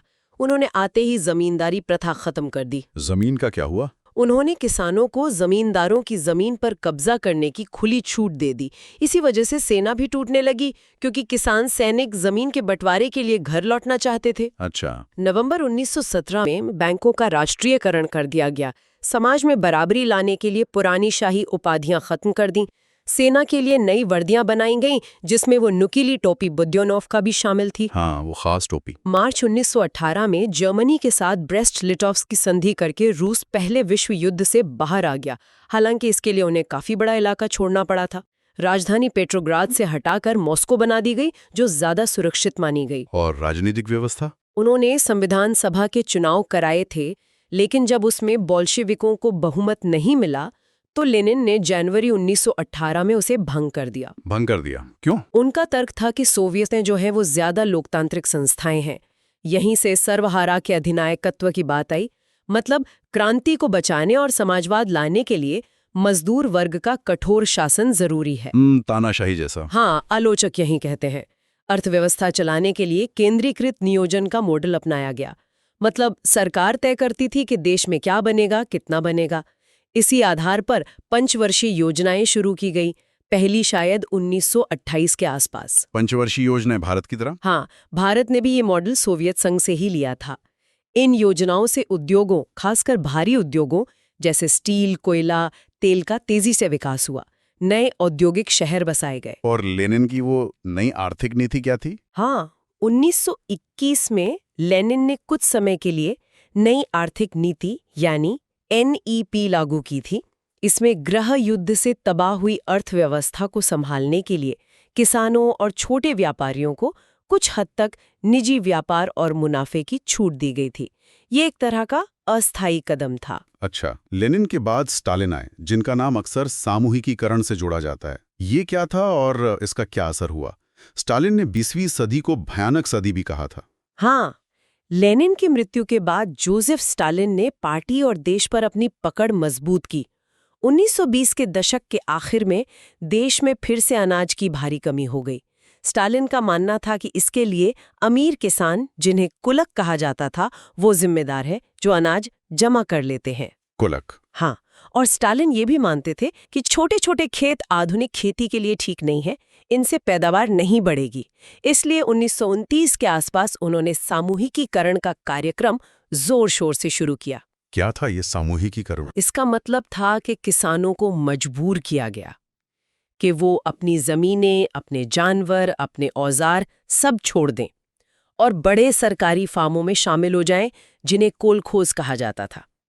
वहां सब मिलकर खेती करेंगे और मुनाफा सरकार का होगा या बांटा जाएगा। किसानों को मजबूर किया गया? हाँ, जबरदस्ती। कुलकों को तो वर्ग शत्रु माना गया। उनकी जमीनें छीन ली गईं, लाखों को मार दिया गया या साइबेरिया जैसी जगहों पर देश निकाला दे दिया गया। बाप रे! आम किसानों ने भी इसका जबरदस्त विरोध किया। बहुतों ने कोलखोज में जाने से पहले अपने जानवर मार दिए, अपनी फसलें जला दी। नतीजा बहुत भयानक हुआ। 1930 से 33 के बीच यूक्रेन और दूसरे इलाकों में भीषण अकाल पड़ा, जिसमें लाखों, शायद करोड़ों लोग मारे गए। ये सोवियत इतिहास का एक बहुत ही काला और दुखद अध्याय है। ये तो बहुत ही भयानक था। तो ये सारी क्रांतियां, इतने बदलाव, गृह युद्ध, फिर समाजवाद बनाने की कोशिशें, इन सब का दुनिया पर क्या असर पड़ा? रूसी क्रांति की विरासत क्या है? रूसी क्रांति का असर बहुत गहरा और दूर तक हुआ। पहली बार ऐसा हुआ था कि एक इतने बड़े देश में मजदूरों और किसानों की सरकार बनी थी। इसने दुनिया भर के मजदूरों, किसानों और जो देश गुलाम थे, उनकी जनता में एक नई उम्मीद जगाई। उन्हें लगा कि वो भी अपनी किस्मत बदल सकते हैं। अच्छा, तो एक प्रेरणा बनी। हाँ, बिल्कुल। कई देशों में कम्युनिस्ट पार्टियों का गठन हुआ, जैसे ब्रिटेन में भी। बोल्शेविकों ने उपनिवेशों की आज़ादी के आंदोलनों को भी खुलकर बढ़ावा दिया। लेकिन क्या सब सहमत थे बोल्शेविकों से? नहीं, ऐसा नहीं था। यूरोप की जो पुरानी समाजवादी पार्टियां थीं, वो बोल्शेविकों के तरीकों से, खासकर जिस तरह उन्होंने सत्ता पर कब्जा किया और विरोध को कुचला, उससे पूरी तरह सहमत नहीं थीं। उनमें मतभेद थे। और भारत पर क्या असर हुआ? भारत में भी कई नेता और विचारक, जैसे जवाहरलाल नेहरू, रविंद्रनाथ टैगोर, SD विद्यालंकर, RS अवस्थी, ये सब सोवियत रूस से काफी प्रभावित हुए। उन्होंने वहां के तेज औद्योगिक विकास, शिक्षा के प्रसार की तारीफ की और उसके बारे में लिखा भी। हाँ, ये भी सच है। हाँ, ये भी सच है। समाजवाद लाने और देश को एक महाशक्ति बनाने की इस कोशिश में सोवियत संघ में लोगों के जो लोकतांत्रिक अधिकार थे वो छीन लिए गए। विरोध की कोई गुंजाइश नहीं छोड़ी गई। एक पार्टी का राज स्थापित हो गया। तो ये एक मिलीजुली विरासत है। सोवियत संघ 20वीं सदी में एक महाशक्ति बनकर उभरा। उसने दुनिया की राजनीति को, विज्ञान को, कला को गहराई से प्रभावित किया। भले ही सदी के अंत में वो खुद बिखर गया। तो आज हमने देखा कि कैसे मार्क्स और लेनिन के विचार, रूस के अंदर के जो हालात थे, पहले विश्व युद्ध की तबाही और फिर कुछ व्यक्तियों के फैसलों ने मिलकर इतिहास का पूरा रुख ही मोड़ दिया। हाँ, बिल्कुल। हमने जार के राज के खात्मे से लेकर बोल्शेविकों की सत्ता में आने, फिर वो भयानक गृह युद्ध और उसके बाद एक बिल्कुल नए तरह का समाजवादी समाज बनाने की जटिल और कई बार विरोधाभासी कहानी को समझने की कोशिश की। बिल्कुल, और ये हमें दिखाता है कि कैसे बड़े-बड़े सपने और महान विचार जब जमीन पर उतरते हैं तो उनके कितने अलग-अलग और कभी-कभी बिल्कुल अनचाहे नतीजे भी निकल सकते हैं। हाँ, ये बात तो है। और अब अंत में एक सवाल श्रोताओं के सोचने के लिए छोड़ जाते हैं। जरा सोचिए, अगर 1917 में बोल्शेविक कामयाब ना होते, या मान लीजिए रूस में समाजवाद का कोई और शायद कम कठोर रूप सामने आता, तो आज की दुनिया कितनी अलग होती। इतिहास के ये क्या होता अगर वाले सवाल हमें हमेशा सोचने पर मजबूर करते हैं। बिल्कुल। सुनने के लिए बहुत बहुत धन्यवाद। अगली बार फिर मिलेंगे एक और विषय की ऐसी ही गहरी पड़ताल के साथ। नमस्कार। नमस्ते। आज हम इतिहास के एक ऐसे पन्ने को पलट रहे हैं जो काफी भारी है, लेकिन जिसे समझना मुझे लगता है बेहद जरूरी है। हाँ, नमस्ते, बिल्कुल सही कहा। हमारे पास कुछ स्रोत हैं, नोट्स और सवाल जवाब हैं जो ऐतिहासिक विश्लेषण पर आधारित हैं। ये हमें बताते हैं पहले विश्व युद्ध के बाद जर्मनी की हालत, वर्साई की संधि का असर और कैसे हिटलर सत्ता तक पहुंचा। बिल्कुल। और ये स्रोत हमें इस बात की गहराई में जाने में मदद करते हैं कि कैसे आप कह सकते हैं एक मुश्किलों से घिरे देश में नफरत भरी वो चरमपंथी सोच जड़ें जमा सकती है। हाँ। आज हमारा काम यही है कि इन स्रोतों से वो खास बातें निकालें जो हमें समझाएं कि आखिर हुआ क्या था और क्यों हुआ था। ठीक है। तो चलिए इस उलझे हुए दौर की परतें खोलते हैं। हाँ, तो आइए जर्मनी के इतिहास के उस दौर की गहराई से पड़ताल करें जिसकी गूंज आज भी दुनिया भर में महसूस होती है। बिल्कुल। पहला विश्व युद्ध खत्म हुआ, जर्मनी हार गया। पेरिस में विजेता देश मिले शांति स्थापित करने। वहां क्या माहौल था, क्या हुआ वहां? जनवरी 1919 में पेरिस शांति सम्मेलन शुरू हुआ। देखिए, कहने को तो ये शांति सम्मेलन था, हाँ। लेकिन इसमें दबदबा मुख्य रूप से 3 बड़ी ताकतों का ही था। अमेरिका के राष्ट्रपति वुड्रो विल्सन, ब्रिटेन के प्रधानमंत्री लॉयड जॉर्ज और फ्रांस के प्रधानमंत्री जॉर्ज क्लेमेंसो। अच्छा। इटली के ऑरलैंडो भी थे, तो इन चारों को मिलाकर बिग 4 कहा गया। बिग 4, ठीक है। लेकिन सबसे बड़ी बात ये थी, जैसा स्रोत बताते हैं, कि हारे हुए देशों को, खासकर जर्मनी को, इस बातचीत में शामिल ही नहीं किया गया। क्या मतलब उन्हें बुलाया ही नहीं? उन्हें अपनी बात रखने का मौका ही नहीं मिला। शर्तें बस तय कर दी गई उनके लिए। तो फिर वो विल्सन के जो आदर्शवादी 14 सूत्र थे कि भाई जमीन पर कब्जा नहीं होगा, कोई बदला लेने वाला हरजाना नहीं, वो सब? वो बातें ज्यादातर कागज पर ही रह गईं। विल्सन के ऊंचे आदर्श थे, पर फ्रांस और ब्रिटेन का रवैया ज्यादा कठोर था। वो जर्मनी को सजा देना चाहते थे। हकीकत ये थी कि जर्मनी पर शर्तें थोपी गईं। इसीलिए जून 1919 की वर्साई संधि को जर्मनी में लोग एक आरोपित संधि या डिक्टेट की तरह देखते थे। डिक्टेट, हाँ, जाहिर जवाब है ही नहीं बातचीत में तो। बिल्कुल, तो वो थोपी हुई शांति ही लगेगी। और ये शर्तें थीं क्या? कितनी कठोर थीं? स्रोतों में क्या है? शर्तें बहुत अपमानजनक थीं और जर्मनी को वाकई पंगु बनाने वाली थी। जैसे? एक तो था वो कुख्यात युद्ध अपराध बोध अनुच्छेद, आर्टिकल 231। हाँ, सुना इसके बारे में। इसने सीधे सीधे युद्ध की सारी तबाही का जिम्मेदार जर्मनी को ठहरा दिया। अब सोचिए, ये सिर्फ पैसे या जमीन की बात नहीं थी। नहीं, ये तो इज्जत पे बात आ गई। बिल्कुल, ये एक नैतिक बोझ था जिसने जर्मन लोगों के आत्मसम्मान को बहुत गहरी चोट पहुंचाई। और जमीन और संसाधनों का नुकसान, वो कितना था? वो भी जबरदस्त था। जर्मनी ने अपने सारे विदेशी उपनिवेश खो दिए। सारे? हाँ, और यूरोप में भी बड़ा हिस्सा गया। करीब 13% जमीन और 10% आबादी मित्र राष्ट्रों को देनी पड़ी। 10% आबादी? हाँ, और इसमें फ्रांस को वापस मिला वो अल्सास लोरेन का अहम इलाका भी शामिल था। अच्छा। साथ ही जर्मनी के मुख्य औद्योगिक संसाधन, जैसे उसके 75% लोहे के भंडार, 26% कोयले के भंडार, वो सब छीन लिए गए। ओह, अर्थव्यवस्था की कमर तोड़ने वाली बात थी ये तो। बिल्कुल। और सेना बहुत छोटी कर दी गई। सिर्फ 1 लाख सैनिक। राइनलैंड जैसे महत्वपूर्ण इलाके को विसैन्यकृत कर दिया गया, वहां फौज नहीं रख सकते थे। और ऊपर से वो हर्जाना भी था? हाँ, वो तो था ही। युद्ध के हर्जाने के तौर पर 6 अरब पाउंड की भारी भरकम रकम लगा दी। 6 अरब पाउंड उस जमाने में? जी, चुकाना लगभग नामुमकिन था। इस सब का जर्मनी पर असर क्या हुआ? लोगों का गुस्सा किस पर निकल रहा था फिर? ये जाहिर है जर्मनी में भारी गुस्सा था, अपमान की भावना थी।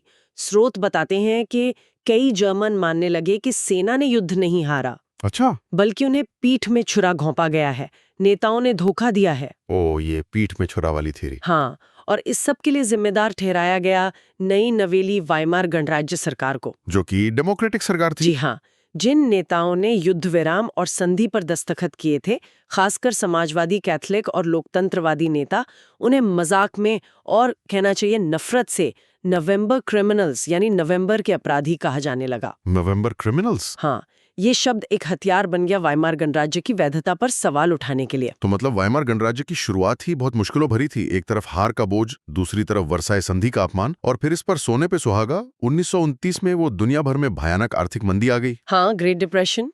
इसने जर्मनी को कैसे झकझोर दिया? ग्रेट डिप्रेशन जर्मनी के लिए कयामत जैसा था।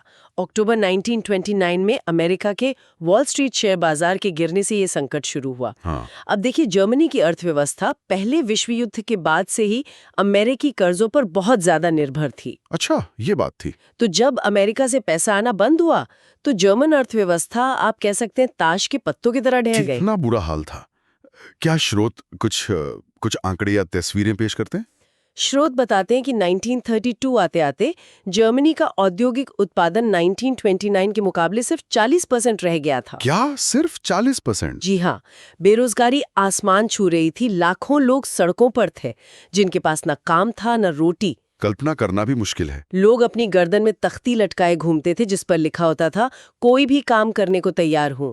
कंपनियां बंद हो गई, बैंक दिवालियां हो गए, लोगों की जो जमा पूंजी थी, बचतें थीं, वो रातों रात खत्म हो गईं। ओह, इसने उस वक्त के एक आर्थिक सिद्धांत को भी झुठला दिया कि सप्लाई अपनी डिमांड खुद बना लेती है। रूस को छोड़कर लगभग पूरी दुनिया प्रभावित थी। हाँ। इसीलिए 1919 से 1939 के इस दौर को 20 साल का संकट भी कहा गया है। इस माहौल ने लोगों में भारी हताशा और गुस्सा भर दिया था। और जाहिर है, इसी हताशा और गुस्से के माहौल में अडोल्फ हिटलर नाम का एक शख्स उभरता है। उसके शुरुआती कदम क्या थे? हिटलर, जो खुद पहले विश्व युद्ध में लड़ चुका था, वो वर्साय संधि और वाइमर गणराज्य की, जिसे वो कमजोरी मानता था, उससे बेहद नाराज था। वो उन कई लोगों में से था जो मानते थे कि जर्मनी के साथ नाइंसाफी हुई है। 1923 में उसने बवेरिया में तख्ता पलट की एक नाकाम कोशिश की थी। हाँ, वो बियर हॉल पुच। जी, वो असफल रहा। उसे गिरफ्तार किया गया, देशद्रोह का मुकदमा चला और जेल में उसने अपनी किताब लिखी, माइन काम्फ, मेरा संघर्ष। इस किताब में ऐसा क्या था जो बाद में इतना खतरनाक साबित हुआ? देखिए, माइन काम्फ सिर्फ आत्मकथा नहीं थी, वो हिटलर की विचारधारा और उसके इरादों का एक तरह से घोषणा पत्र था। अच्छा।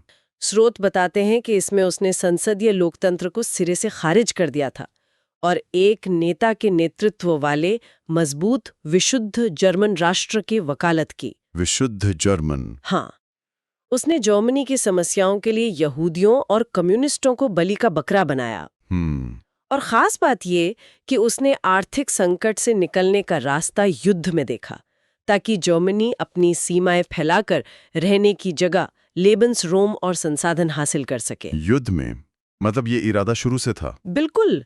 ये विचार उस हताश माहौल में कुछ लोगों को शायद समाधान जैसे लगे होंगे। उन्हें लगा होगा कि यही मजबूत नेता है जो जर्मनी को बाहर निकालेगा। और धीरे धीरे उसकी नाजी पार्टी को समर्थन मिलने लगा, वोट बढ़ने लगे। हाँ, हालांकि शुरुआत धीमी थी। 1920 में उन्हें ज्यादा सीटें नहीं मिली, लेकिन 1929 की मंदी के बाद हालात तेजी से बदले। अच्छा। जैसे जैसे लोगों का मौजूदा व्यवस्था से मोहभंग हुआ, नाजी पार्टी जैसी चरमपंथी पार्टियों का वोट प्रतिशत बढ़ने लगा। और फिर चांसलर कैसे बना? उसमें कई राजनीतिक दांव पेच थे। कई पार्टियों ने सोचा कि वो हिटलर को इस्तेमाल करके अपना उल्लू सीधा कर लेंगे, और आखिरकार कई कोशिशों के बाद 30 जनवरी 1933 को बूढ़े राष्ट्रपति हिंडनबर्ग ने हिटलर को चांसलर बना दिया। ये सोचकर कि उसे काबू में रख लेंगे? हाँ, कई रूढ़िवादी नेताओं ने यही सोचा, लेकिन ये उनकी बहुत बड़ी भूल साबित हुई। चांसलर बनते ही हिटलर ने लोकतंत्र को खत्म करने में बिल्कुल देर नहीं लगाई। ये इतनी तेजी से कैसे हुआ? उसने बिजली की तेजी से काम किया। उसे पता था कि मौका हाथ से जाने नहीं देना है। फरवरी 1933 में जर्मन संसद रीस्टैग में एक रहस्यमयी आग लगी। हाँ, रीस्टैग फायर। इसका दोष फौरन कम्युनिस्टों पर मढ़ दिया गया। हिटलर ने इसे एक मौके की तरह इस्तेमाल किया। 28 फरवरी 1933 को उसने राष्ट्रपति से अग्नि अध्यादेश, द फायर डिक्री, जारी करवाया। अग्नि अध्यादेश, ये क्या था? ये बहुत खतरनाक कदम था। इसने रातों रात वाइमर संविधान से मिले जो मौलिक अधिकार थे, जैसे बोलने की आज़ादी, प्रेस की आज़ादी, सभा करने की आज़ादी, उन्हें अनिश्चित काल के लिए छीन लिया। अनिश्चित काल के लिए? हाँ, सुरक्षा के नाम पर तानाशाही की नींव रखी जा रही थी। और इसके फौरन बाद वो इनेबलिंग एक्ट आया। बिल्कुल, सिर्फ एक महीने के अंदर मार्च 1933 में इनेबलिंग एक्ट यानी विशेषाधिकार अधिनियम पास हुआ। स्रोत इसे तानाशाही की कानूनी चाबी कहते हैं। इस कानून ने हिटलर को संसद की मर्जी के बिना अकेले ही अध्यादेशों के जरिए कानून बनाने और लागू करने की पूरी ताकत दे दी। मतलब संसद बेकार हो गई। बिल्कुल। इसके बाद लोकतंत्र महज नाम का रह गया।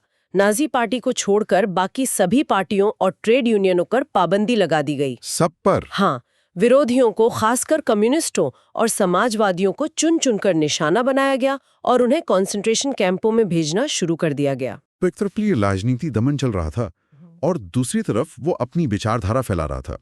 ये नाजी विचारधारा का सार क्या था? मतलब कोर आइडिया क्या थे, जैसा स्रोतों में बताया गया है?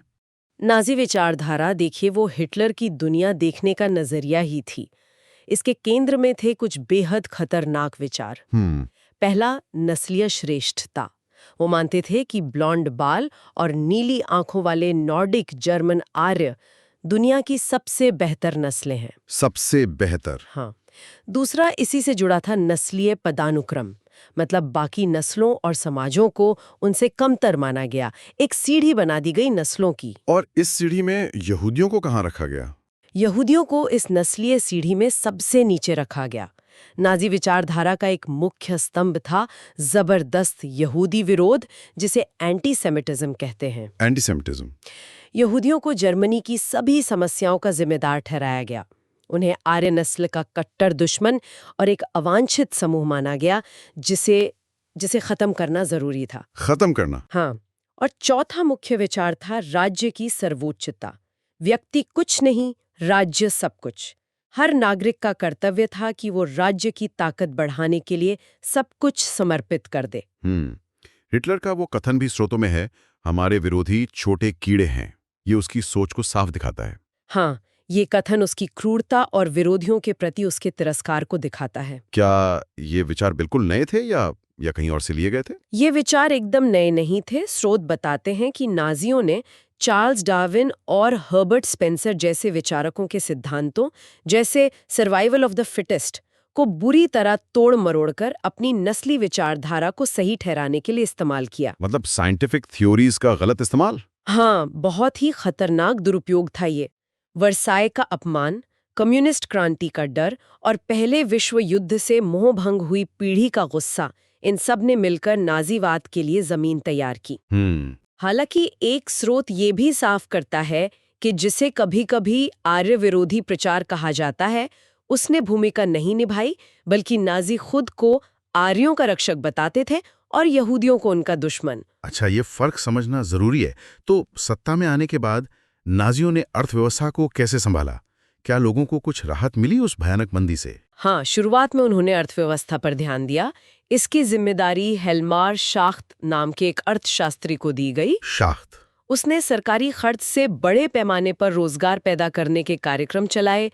मशहूर जर्मन हाईवे ऑटोबान बने। ऑटोबान? हाँ। लोगों के लिए सस्ती कार फॉक्सवैगन का प्रोजेक्ट शुरू हुआ। जनता की कार? हाँ। इससे बेरोजगारी काफी कम हुई और अर्थव्यवस्था पटरी पर आती दिखी, और इसने हिटलर की शुरुआती लोकप्रियता बढ़ाने में बहुत मदद की। लोगों को लगा कि हाँ, ये कुछ कर रहा है। बिल्कुल। लोगों को लगा कि शायद यही वो मजबूत नेता है जो जर्मनी को संकट से निकाल सकता है। और विदेश नीति में हिटलर तो वर्साय संधि को फाड़ फेंकना चाहता था। उसने क्या किया? बिल्कुल। विदेश नीति में उसका रवैया शुरू से ही आक्रामक था। उसने एक के बाद एक ऐसे कदम उठाए जो सीधे सीधे वर्साई संधि का उल्लंघन थे। स्रोत बताते हैं कि उसका एक पैटर्न साफ दिखता है। क्या पैटर्न? पहले 1933 में वो जर्मनी को राष्ट्रसंघ लीग ऑफ नेशन से बाहर ले गया। ओके। फिर 1935 में उसने ऐलान कर दिया कि जर्मनी अब वर्साई की सैन्य पाबंदियों को नहीं मानेगा और अपनी सेना का विस्तार करेगा। खुलेआम उल्लंघन। हाँ। 1936 में उसने सेना भेजकर राइनलैंड पर कब्जा कर लिया, जो संधि के तहत गैर फौजी इलाका था। मित्र राष्ट्रों ने कुछ नहीं किया, वो देखते रहे। हाँ, तुष्टीकरण की नीति अपनाई उन्होंने।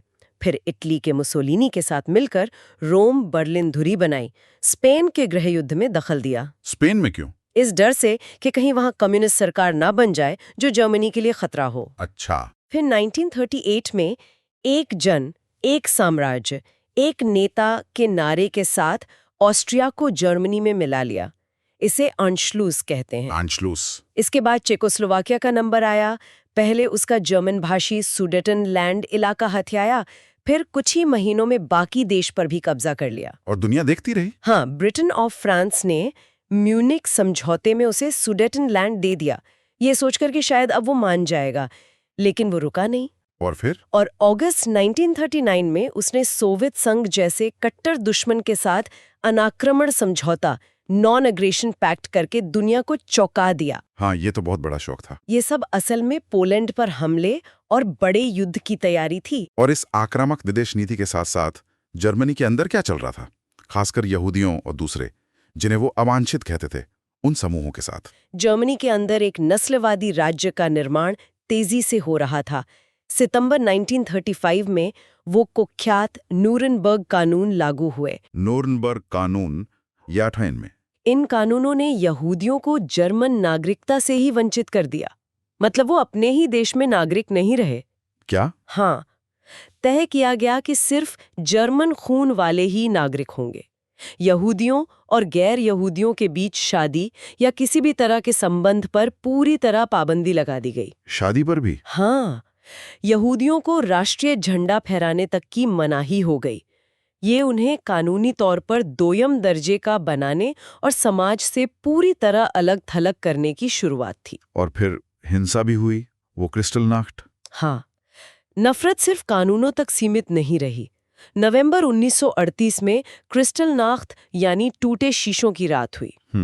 ये एक सुनियोजित सरकारी शह पर किया गया हमला था, जिसमें पूरे जर्मनी में यहूदियों के घरों, दुकानों, प्रार्थना घरों, सिनेगॉग्स को जलाया गया, तोड़ा फोड़ा गया। ओह! और हजारों यहूदी मर्दों को गिरफ्तार करके पहली बार बड़े पैमाने पर कंसंट्रेशन कैंपों में भेज दिया गया। इसके बाद क्या हुआ? बाद में 1940-44 के दौरान युद्ध के समय यहूदियों को शहरों के अंदर बेहद तंग अलग थलग बस्तियों, जिन्हें घेटो कहा जाता था, में रहने पर मजबूर किया गया। घेटो? हाँ, जैसे वारसो घेटो, लॉर्ड्स घेटो।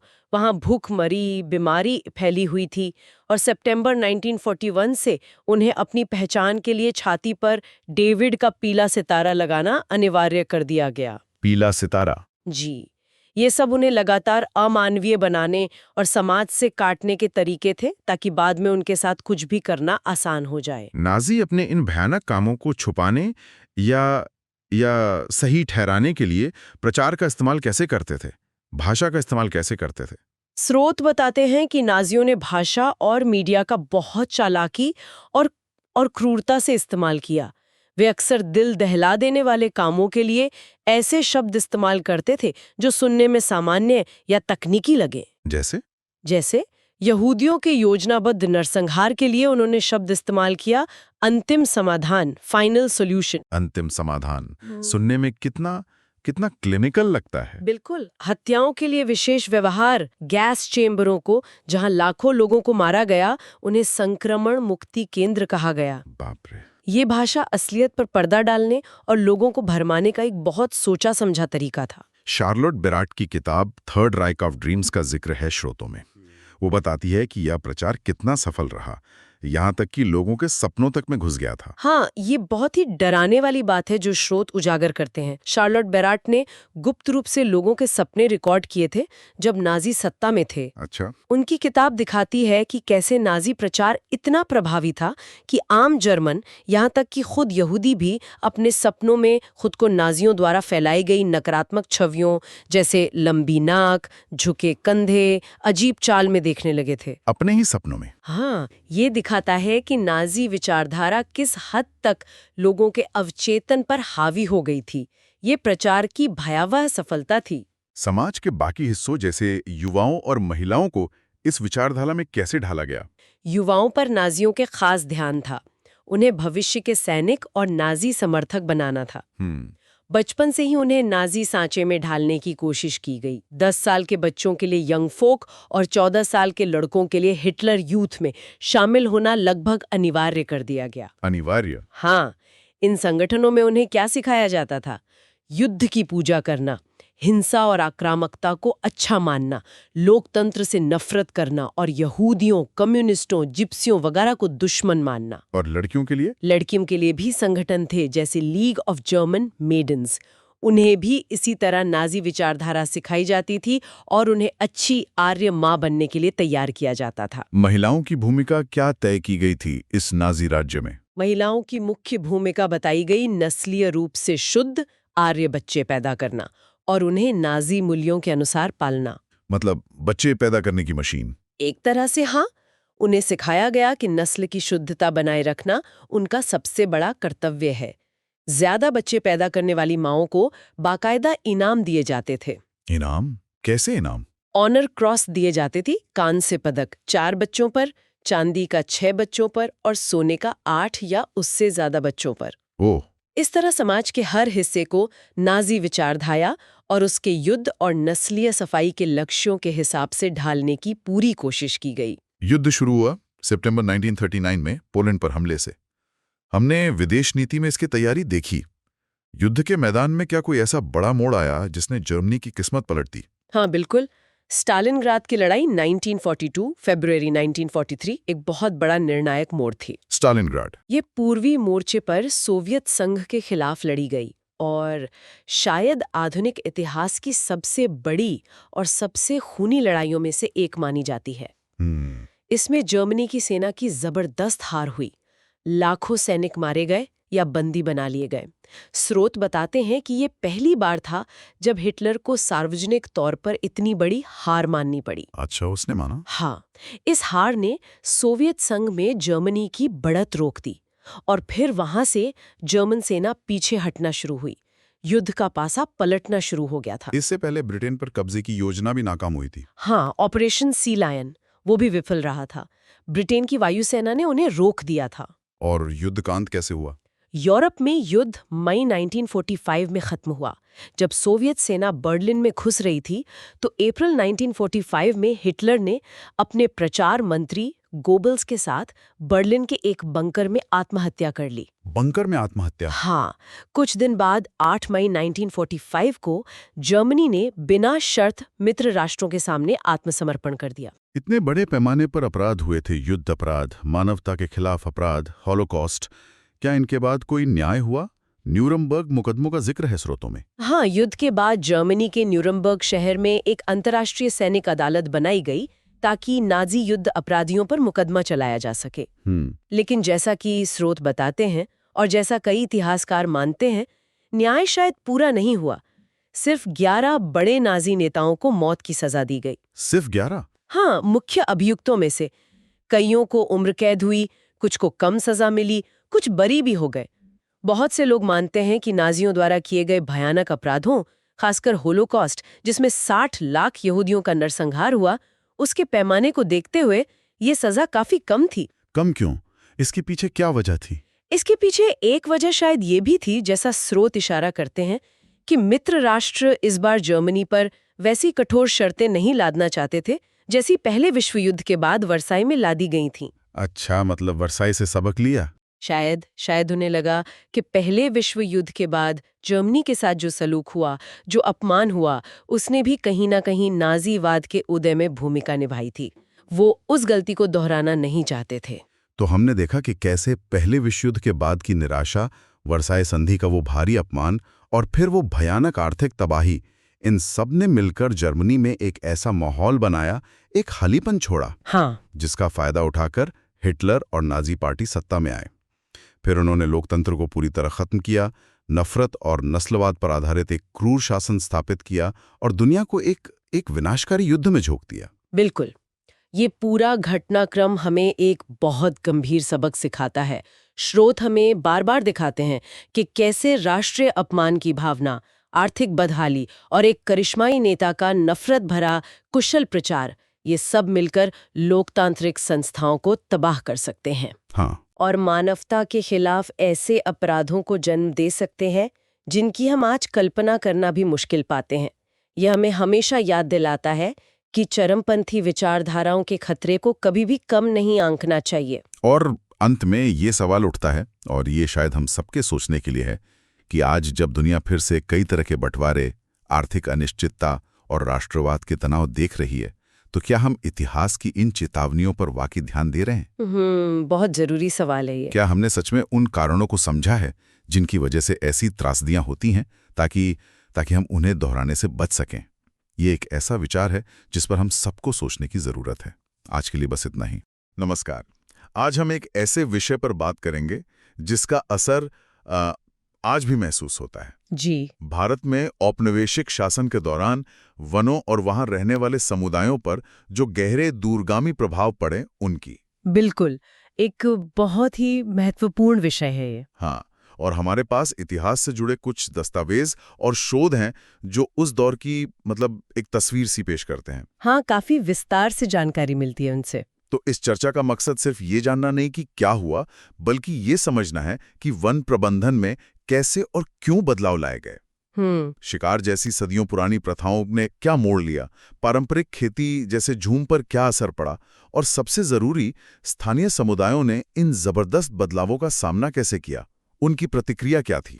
ये समझना बहुत जरूरी है, उनकी प्रतिक्रिया। और ये भी जानना दिलचस्प है कि भारत की पहली व्यवस्थित वैज्ञानिक वन प्रबंधन प्रणाली की नींव एक जर्मन विशेषज्ञ ने रखी थी। हाँ, ये बात बहुत लोगों को शायद पता ना हो। जी। या कैसे अंग्रेजों के शिकार के जुनून ने, जिसे वो खेल कहते थे, बाघ और चीता जैसी प्रजातियों को लगभग विलुप्ति की कगार पर ही धकेल दिया था। जी, ये बातें वाकई सोचने पे मजबूर करती हैं। आइए इसकी तह तक चलते हैं। जरूर। तो शुरुआत करते हैं उस व्यक्ति से जिनका नाम अक्सर इस बदलाव से जोड़ा जाता है, डाइटरिच ब्रांडिस। ये कौन थे और भारत के वनों के इतिहास में इनकी इतनी अहम भूमिका क्यों है? क्या ये कोई अंग्रेज थे? नहीं, ब्रांडिस अंग्रेज नहीं थे। वो एक जाने माने जर्मन वनस्पति शास्त्री और वन प्रशासक थे। अच्छा, जर्मन? हाँ, अंग्रेज सरकार उन्हें पहले बर्मा, मतलब आज का म्यांमार, लाई और फिर 1864 में भारत। और इसकी वजह भी बड़ी दिलचस्प थी। असल में ब्रिटिश साम्राज्य को अपने विस्तार के लिए, खासकर रेलवे स्लीपर और नेवी के जहाज बनाने के लिए बहुत ज्यादा लकड़ी की जरूरत थी, मजबूत लकड़ी की। हाँ, वो तो थी, रेलवे लाइनें बिछ रही थी। बिल्कुल। और उन्हें चिंता थी कि जिस तरह स्थानीय लोग अपनी जरूरतों के लिए जंगल इस्तेमाल कर रहे हैं और व्यापारी भी जैसे चाहे पेड़ काट रहे हैं, उससे भविष्य में लकड़ी मिलना मुश्किल हो जाएगा। अच्छा, तो मुख्य चिंता लकड़ी की सप्लाई की थी अपनी व्यावसायिक और सामरिक जरूरतों के लिए। बिल्कुल। उन्हें लगा कि भारत के जो विशाल वन संसाधन है, उनका इस्तेमाल अवैज्ञानिक तरीके से हो रहा है, कोई सिस्टम नहीं है। तो ब्रांडिस को इसी समस्या का हल निकालने के लिए बुलाया गया था। उन्हें भारत का पहला वन महानिदेशक यानी इंस्पेक्टर जनरल ऑफ फॉरेस्ट्स नियुक्त किया गया। ओह, पहला इंस्पेक्टर जनरल। जी, उन्होंने यहाँ आकर वैज्ञानिक वानिकी, जिसे अंग्रेजी में साइंटिफिक फॉरेस्ट्री कहते हैं, उसकी शुरुआत की। वैज्ञानिक वानिकी, इसका मतलब क्या था उस समय? इसका मतलब था कि जो प्राकृतिक जंगल थे, जहाँ तरह तरह के पेड़ होते थे, उनको काटकर उनकी जगह सीधी कतारों में एक ही किस्म के पेड़ लगाना। एक ही किस्म के? क्यों? हाँ, खासकर वो पेड़ जिनकी लकड़ी व्यापारिक रूप से ज्यादा मूल्यवान हो, जैसे सागौन या साल। विविधता खत्म करके एक रूपता लाना, जंगल को ज्यादा व्यवस्थित और उत्पादन केंद्रित बनाना, यही लक्ष्य था। तो बात सिर्फ लकड़ी बचाने की नहीं थी, बल्कि जंगल को देखने का नजरिया ही बदल दिया गया। एक प्राकृतिक वास से एक तरह के लकड़ी के कारखाने में। हाँ, काफी हद तक यही हुआ।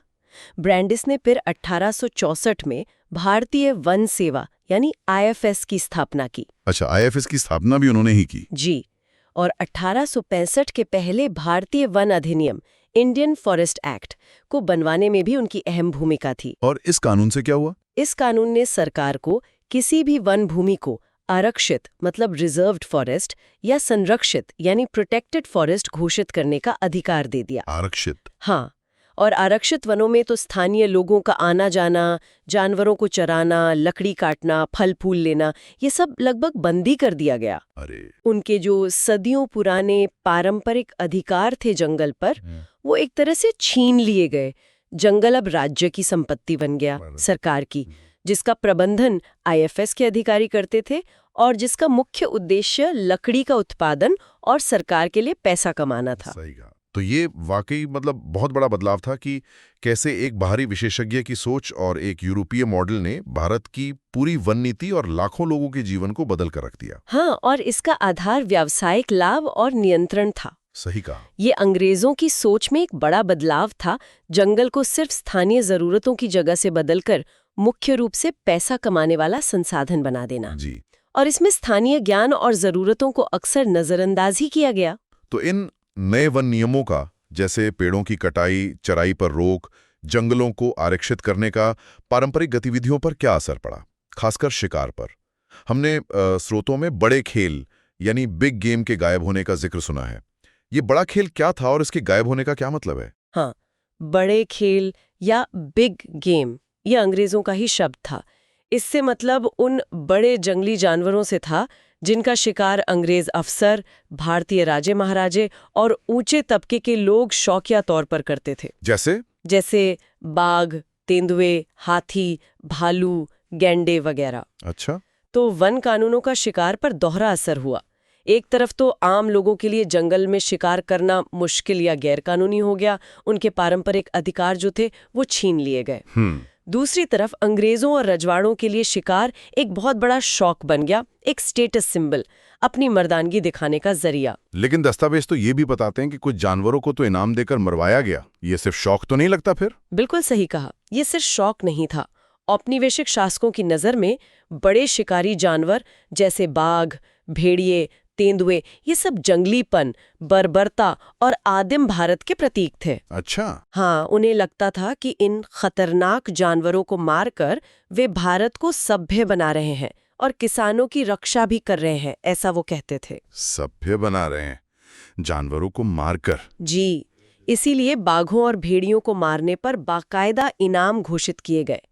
ये उनके सिविलाइजिंग मिशन का एक बहुत ही क्रूर पहलू था। ये सुनना ही कितना अजीब लगता है कि सभ्य बनाने के लिए जानवरों को मारना जरूरी समझा गया। इसके परिणाम कितने भयानक रहे होंगे? परिणाम विनाशकारी थे। आप सोचिए, दस्तावेज बताते हैं कि सिर्फ 1875 से 1925 के 50 सालों में इनाम के लिए 80,000 से ज्यादा बाघ मारे गए। 80,000? हाँ, और 1.5 लाख तेंदुए और 2 लाख भेड़िए। बाप रे, ये तो सरकारी आंकड़े हैं। हाँ, ये सरकारी आंकड़े हैं। असली संख्या तो शायद इससे भी कहीं ज्यादा हो। शिकार का चलन इस हद तक बढ़ गया था कि जॉर्ज यूल नाम के एक अकेले अंग्रेज अफसर ने, कहते हैं, 400 बाघों को मारा था। अकेले ने 400? हाँ, और कई राजा महाराजा भी इसमें पीछे नहीं थे। वो अंग्रेज अफसरों के लिए बड़ी बड़ी शिकार पार्टियों का आयोजन करते थे। नतीजा ये हुआ कि बाघों की आबादी बहुत तेजी से घटी। चीता तो भारत से लगभग पूरी तरह विलुप्त ही हो गया। 80,000 बाघ सिर्फ 50 सालों में? ये आंकड़े वाकई दिमाग सुन कर देते हैं। मतलब शिकार सिर्फ जरूरत या शौक नहीं रहा, बल्कि एक तरह का राजनीतिक और सांस्कृतिक प्रदर्शन बन गया था। निश्चित रूप से। प्रकृति पर और भारत पर अपने नियंत्रण का प्रदर्शन। हाँ, बिल्कुल। ये सिर्फ सुरक्षा या खेल का मामला नहीं था। ये उनकी शक्ति, उनकी श्रेष्ठता और उपनिवेश पर उनके अधिकार को स्थापित करने का एक तरीका भी था। जंगल को साफ करके, खतरनाक जानवरों को खत्म करके वे एक ऐसा लैंडस्केप बना रहे थे जो उनके नियंत्रण में हो, व्यवस्थित हो और जिससे वो संसाधन निकाल सके। एक तरह से भारतीय प्रकृति को पालतू बनाने की कोशिश थी ये वाकई तो चौंकाने वाला है। अच्छा, अब एक और पारंपरिक प्रथा पर आते हैं जिस पर औपनिवेशिक नीतियों का गहरा असर पड़ा, झूम खेती या घुमंतू खेती। जरा इसके बारे में और बताइए, ये क्या है और भारत में इसे किन नामों से जाना जाता है? जरूर। झूम खेती, जिसे अंग्रेजी में स्वीडन एग्रीकल्चर या शिफ्टिंग कल्टीवेशन कहते हैं, दुनिया के कई हिस्सों में, एशिया, अफ्रीका, दक्षिण अमेरिका, खेती का एक बहुत पुराना तरीका रहा है। अच्छा। इसमें किसान क्या करते हैं कि जंगल के किसी एक हिस्से के पेड़ पौधों को काट कर उन्हें वहीं सुखाते हैं और फिर जला देते हैं। हाँ, और इस राख से जमीन को पोषक तत्व मिल जाते हैं, खाद की तरह। फिर उस साफ की गई जमीन पर वे कुछ सालों तक अनाज या सब्जियां उगाते हैं। जब मिट्टी की उपजाऊ शक्ति कम होने लगती है तो वे उस जगह को छोड़कर जंगल के किसी दूसरे हिस्से में चले जाते हैं और यही प्रक्रिया दोहराते हैं। और पहली वाली जगह का क्या होता है? पहली वाली जगह को 10-15 साल या उससे भी ज्यादा समय के लिए खाली छोड़ दिया जाता है ताकि वहां फिर से पेड़ पौधे उगाएं और जमीन अपनी उर्वरता वापस पा सके। तो ये एक तरह का चक्रीय मतलब साइक्लिकल तरीका है जो जंगल को फिर से पनपने का मौका देता है। बिल्कुल, ये काफी टिकाऊ तरीका माना जाता था। भारत में इसके क्या नाम है? आपने कहा कई नाम है। हाँ, भारत में इसके बहुत से स्थानीय नाम हैं जो इलाके और समुदाय के हिसाब से बदलते हैं। जैसे मध्य भारत में इसे धया, पेंडा, बेवर, नेवड़ कहते हैं। उत्तर पूर्वी राज्यों में ये झूम नाम से बहुत मशहूर है। आंध्र प्रदेश में इसे पोडू कहते हैं, तो उड़ीसा के कुछ हिस्सों में खंडाड़ और पश्चिमी घाट में कुमरी भी कहा जाता है। अच्छा, इतने सारे नाम। स्रोत में चितमेने या तावी का भी जिक्र था। हाँ, वो नाम आए हैं, लेकिन वो अफ्रीका में इस्तेमाल होने वाले नाम है, भारतीय नहीं। ओह, ठीक है। और ये जानना जरूरी है कि ये सिर्फ खेती का तरीका नहीं था, बल्कि कई समुदायों की पूरी जीवन शैली और संस्कृति का हिस्सा था। और अंग्रेजों ने इस पर रोक क्यों लगाई? उन्हें इससे क्या दिक्कत थी? वैज्ञानिक वानिकी से इसका क्या टकराव था? देखिए, यूरोपीय वन अधिकारियों की नजर में झूम खेती एक बर्बादी वाली और आदिम प्रथा थी। बर्बादी वाली? क्यों? इसके कई कारण थे। पहला, उन्हें लगता था कि इससे कीमती इमारती लकड़ी वाले पेड़ नष्ट हो जाते हैं। जब जंगल जलाया जाता था तो उसमें उनके लगाए हुए या प्राकृतिक रूप से उगे सागौन या साल के पेड़ भी जल सकते थे। हाँ, ये तो है। दूसरा, वे मानते थे कि ऐसी जली हुई, साफ की गई जमीन पर रेलवे स्लीपर के लिए जो सीधी और लंबी लकड़ी चाहिए, वैसे पेड़ उगाना मुश्किल है।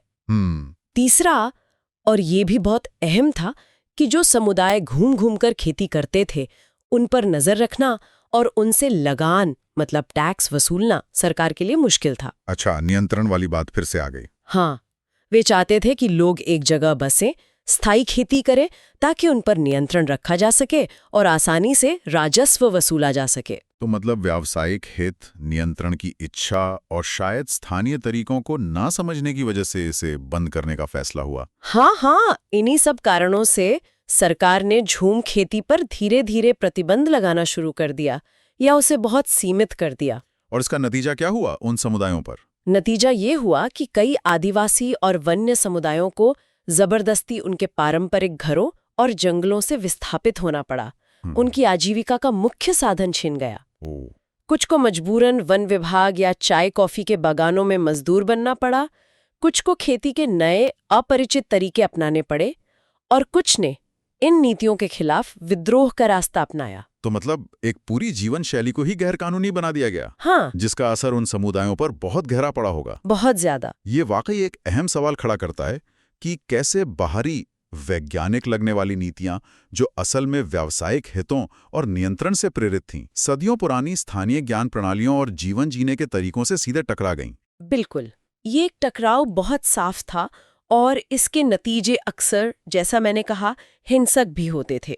तो क्या इन बदलावों के खिलाफ, जैसे वन कानूनों और झूम पर रोक के खिलाफ, कोई संगठित प्रतिरोध भी हुआ? हमने बिश्नोई आंदोलन का जिक्र सुना है। क्या ये इसी दौर का उदाहरण है? यह बात वाकई दिलचस्प हो जाती है। हाँ, प्रतिरोध तो हुआ। जब लोगों के पारंपरिक अधिकार छीने गए, उनकी रोजी रोटी पर संकट आया और उनकी जीवन शैली को खतरा पैदा हुआ, तो जाहिर है भारत और दुनिया भर में वन्य समुदायों ने आवाज उठाई, विद्रोह किया। भारत में कौन से प्रमुख विद्रोह हुए? भारत में ऐसी कई विद्रोह हुए। जैसे संथाल परगना में सिद्धू और कानू का हूल विद्रोह था, छोटा नागपुर में बिरसा मुंडा का उलगुलान, आंध्र प्रदेश में अल्लूरी सीताराम राजू का रंपा विद्रोह। हाँ, इनके नाम सुने हैं। ये कुछ बड़े उदाहरण हैं जिन्हें आज भी लोकगीतों और कथाओं में याद किया जाता है। और इनमें से कई विद्रोहों का सीधा संबंध जंगल और जमीन पर अधिकारों के छिन जाने से था। और बिश्नोई आंदोलन, ये कब और कहाँ हुआ था? क्या ये भी अंग्रेजी नीतियों के खिलाफ था? बिश्नोई आंदोलन इन सबसे भी काफी पुराना है और शायद पर्यावरण संरक्षण के लिए दुनिया के पहले संगठित आंदोलनों में से एक है। अच्छा, अंग्रेजों से भी पहले? हाँ, ये अंग्रेजों के भारत में व्यवस्थित वन प्रबंधन शुरू करने से भी करीब 150-200 साल पहले हुआ था। लगभग 1730 ईस्वी के आसपास राजस्थान के मारवाड़ इलाके में। इसकी जड़ें और भी गहरी हैं। 15वीं शताब्दी में गुरु जंभेश्वर, जिन्हें जंभोजी भी कहते हैं, उन्होंने बिश्नोई पंथ की स्थापना की थी। ये पंथ प्रकृति, खासकर खेजड़ी के पेड़ों और वन्य जीवों जैसे काले हिरण के संरक्षण पर बहुत जोर देता था। तो ये आंदोलन किसी तात्कालिक नीति के खिलाफ नहीं था, बल्कि एक गहरी आस्था और जीवन दर्शन का हिस्सा था। हाँ, बिल्कुल। ये उनकी धार्मिक और सांस्कृतिक पहचान का एक अभिन्न अंग था। जो खास घटना इतिहास में दर्ज है, वो जोधपुर के महाराजा अभय सिंह के समय की है। अच्छा, अभय सिंह। स्रोत में शायद अजय सिंह लिखा था। हाँ, स्रोत में अजय सिंह है, पर ज्यादातर ऐतिहासिक विवरण अभय सिंह का नाम बताते हैं। खैर, महाराजा को अपना नया महल बनाने के लिए लकड़ी की जरूरत पड़ी। उन्होंने अपने सैनिकों को खेजड़ली गांव भेजा, जो बिश्नोई बहुल गांव था, और वहां बहुत सारे खेजड़ी के पेड़ थे। उन्हें काटने का आदेश दिया। खिजड़ी का पेड़, ये क्यों इतना महत्वपूर्ण था? खेजड़ी का पेड़ रेगिस्तान में जीवन के लिए बहुत महत्वपूर्ण है। ये पशुओं को चारा देता है, लोगों को फलियां और छाया देता है, और जमीन को उपजाऊ भी बनाता है। बिश्नोई इसे पवित्र मानते थे। और तब क्या हुआ जब सैनिक पेड़ काटने पहुंचे? जब राजा के लोग पेड़ काटने पहुंचे तो अमृता देवी नाम की एक बिश्नोई महिला ने इसका जबरदस्त विरोध किया। वो और गांव की दूसरी औरतें और मर्द पेड़ों से चिपक गए। चिपक गए, जैसे बाद में चिपको आंदोलन हुआ? हाँ, बिल्कुल। ये शायद उसकी पहली मिसाल थी। उन्होंने कहा कि पेड़ काटने से पहले उन्हें काटना होगा। उनकी एक कहावत भी है, सिर सांटे रूख रहे तो भी सस्तो जान। इसका क्या मतलब है? इसका मतलब है कि अगर सिर कटाकर भी पेड़ बच जाए तो भी ये सौदा सस्ता है। अरे वाह, ये तो अद्भुत साहस की बात है। लेकिन राजा के सैनिकों ने बहुत बेरहमी दिखाई।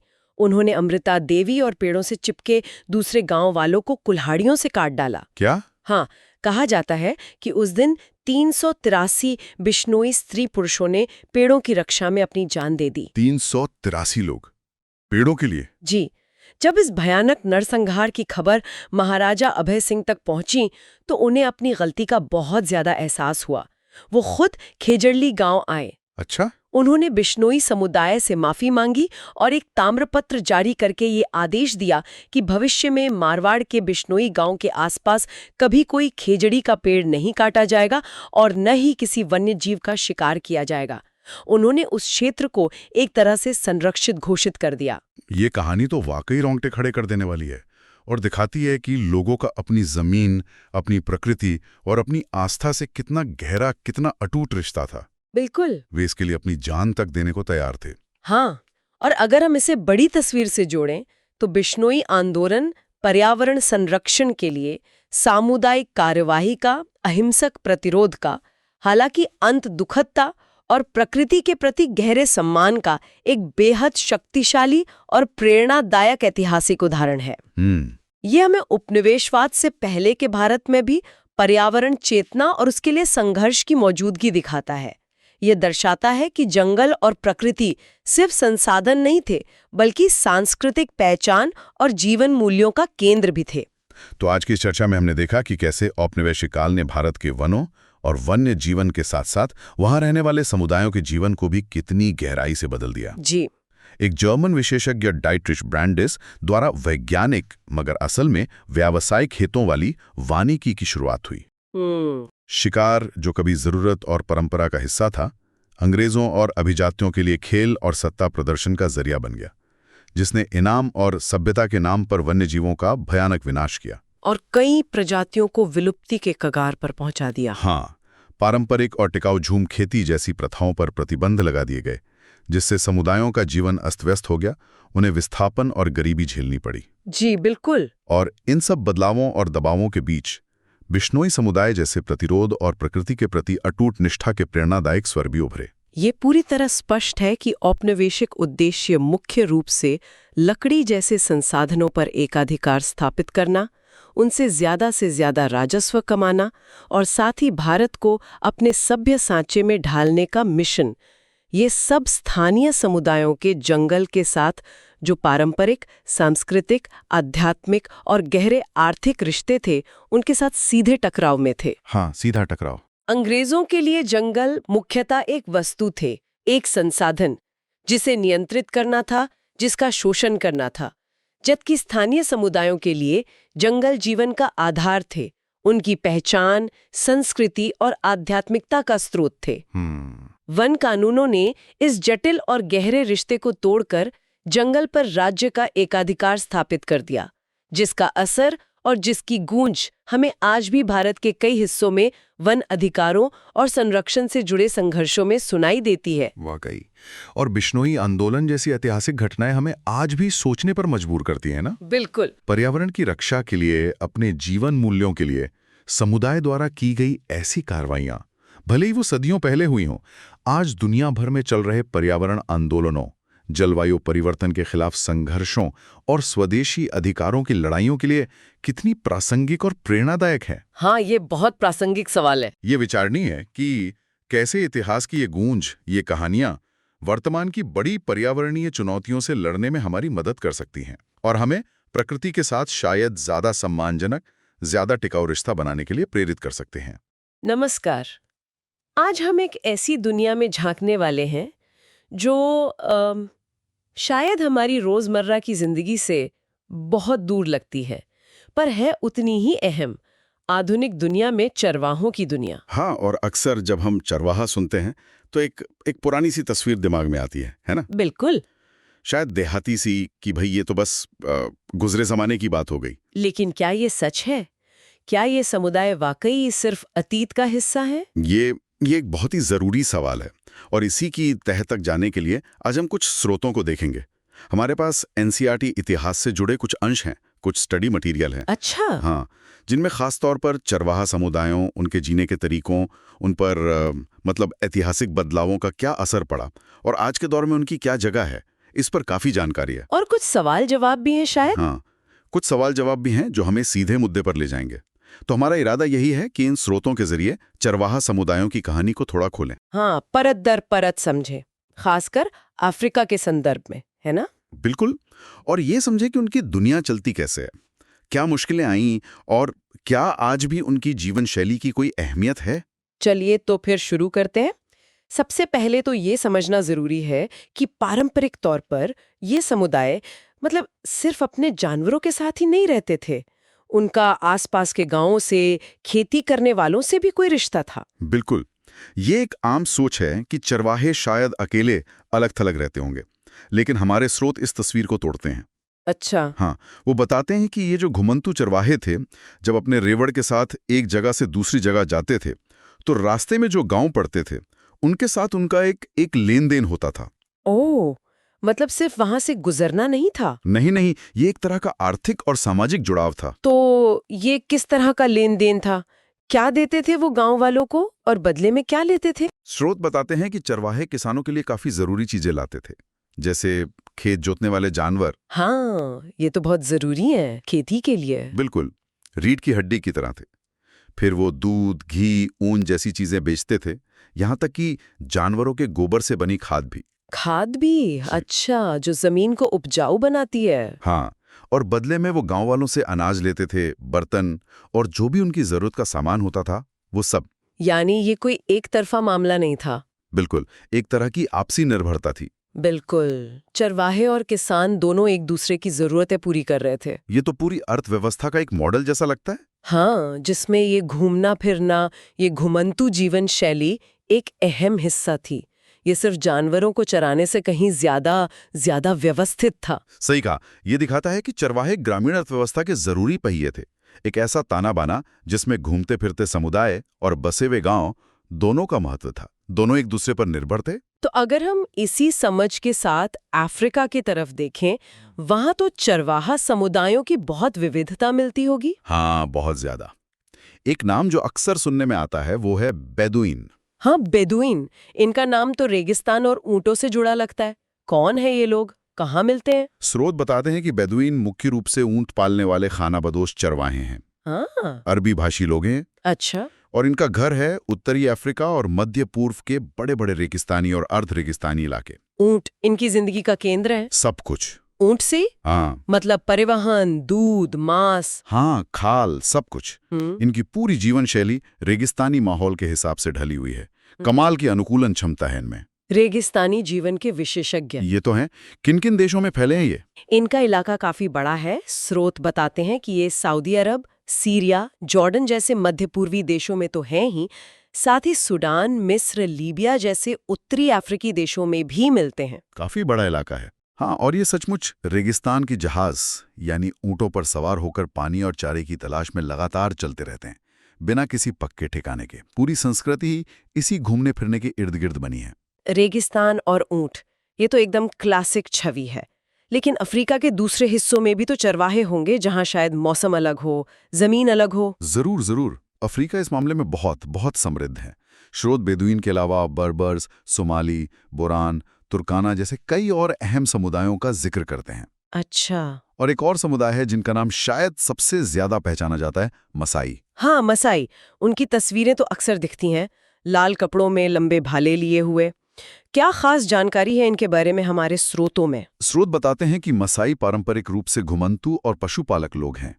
उनकी जिंदगी, उनकी पहचान, उनके मवेशियों, खासकर गायों से बहुत गहराई से जुड़ी है। गायों से? हाँ, उनकी रोजी रोटी का मुख्य जरिया दूध और मांस है। और एक दिलचस्प बात यह है कि मासाई नाम माँ शब्द से निकला है, जिसका मतलब है मेरे लोग। मेरे लोग, वाह, ये तो उनके मजबूत सामुदायिक बंधन को दिखाता है। बिल्कुल, जमीन से, अपने समुदाय से गहरा जुड़ाव। और ये रहते कहाँ हैं?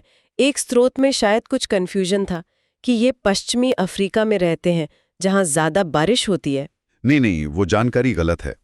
स्रोत इस बात को बिल्कुल साफ करते हैं कि मासाई मुख्य रूप से पूर्वी अफ्रीका के हैं। पूर्वी अफ्रीका? हाँ, ऐतिहासिक रूप से देखें तो उनकी बड़ी आबादी दक्षिणी केन्या और उत्तरी तंजानिया में रहती थी। दक्षिणी केन्या में कोई 3 लाख के आसपास और तंजानिया में 1.5 लाख के करीब। और ये इलाका कैसा है? ये सवाना घास के मैदानों वाला इलाका है, मतलब सूखा और अर्ध सूखा। पशुपालन के लिए ज्यादा ठीक है, ना कि पश्चिमी अफ्रीका के घने जंगल वाला। तो उनकी पूरी जीवन शैली इसी पूर्वी अफ्रीकी माहौल के हिसाब से बनी है। अच्छा, तो पूर्वी अफ्रीका के घास के मैदान, मवेशी और एक मजबूत पहचान, ये है मसाई। ये सब सुनकर तो लगता है कि प्रकृति के साथ बड़ा अच्छा तालमेल रहा होगा इनका। शांतिपूर्ण जीवन। हाँ, पारंपरिक रूप से तो था, लेकिन इतिहास हमेशा एक जैसा नहीं रहता। 19वीं सदी के अंत में एक बहुत बड़ा बदलाव आया जिसने इस पूरी व्यवस्था को हिलाकर रख दिया। सिर्फ मासाई नहीं, पूरे अफ्रीका के चरवाहा समुदायों पर इसका असर पड़ा। आप यूरोपीय उपनिवेशवाद की बात कर रहे हैं? हाँ, बिल्कुल। ये अफ्रीका के इतिहास का एक बहुत अहम और दुखद मोड़ था। स्रोत बताते हैं कि 19वीं सदी के आखिर में यूरोप की बड़ी ताकतें थी ना, इंग्लैंड, फ्रांस, इटली, जर्मनी। हाँ। उनके बीच अफ्रीका पर कब्जा करने की जैसे होड़ मच गई, जिसे स्क्रैम्बल फॉर अफ्रीका भी कहते हैं। अच्छा, स्क्रैम्बल फॉर अफ्रीका। हाँ, उन्होंने बिना वहां के लोगों की परवाह किए, जैसे कोई केक हो, पूरे महाद्वीप को आपस में बांट लिया, नक्शे पर लकीरें खींचकर। सिर्फ नक्शे पर लकीरें खींच दी? इसका जमीन पर क्या असर पड़ा होगा, खासकर मसाई जैसे लोगों पर जो घूमते थे? असर विनाशकारी था। स्रोत एक बहुत साफ उदाहरण देते हैं। 1885 में इन यूरोपीय ताकतों ने आपस में बैठकर समझौता किया और ब्रिटिश केन्या और जर्मन टंगानिका, जो बाद में तंजानिया बना, हाँ। उनके बीच एक सीधी अंतर्राष्ट्रीय सीमा खींच दी। और ये रेखा सीधे मसाईलैंड के बीच से गुजरी।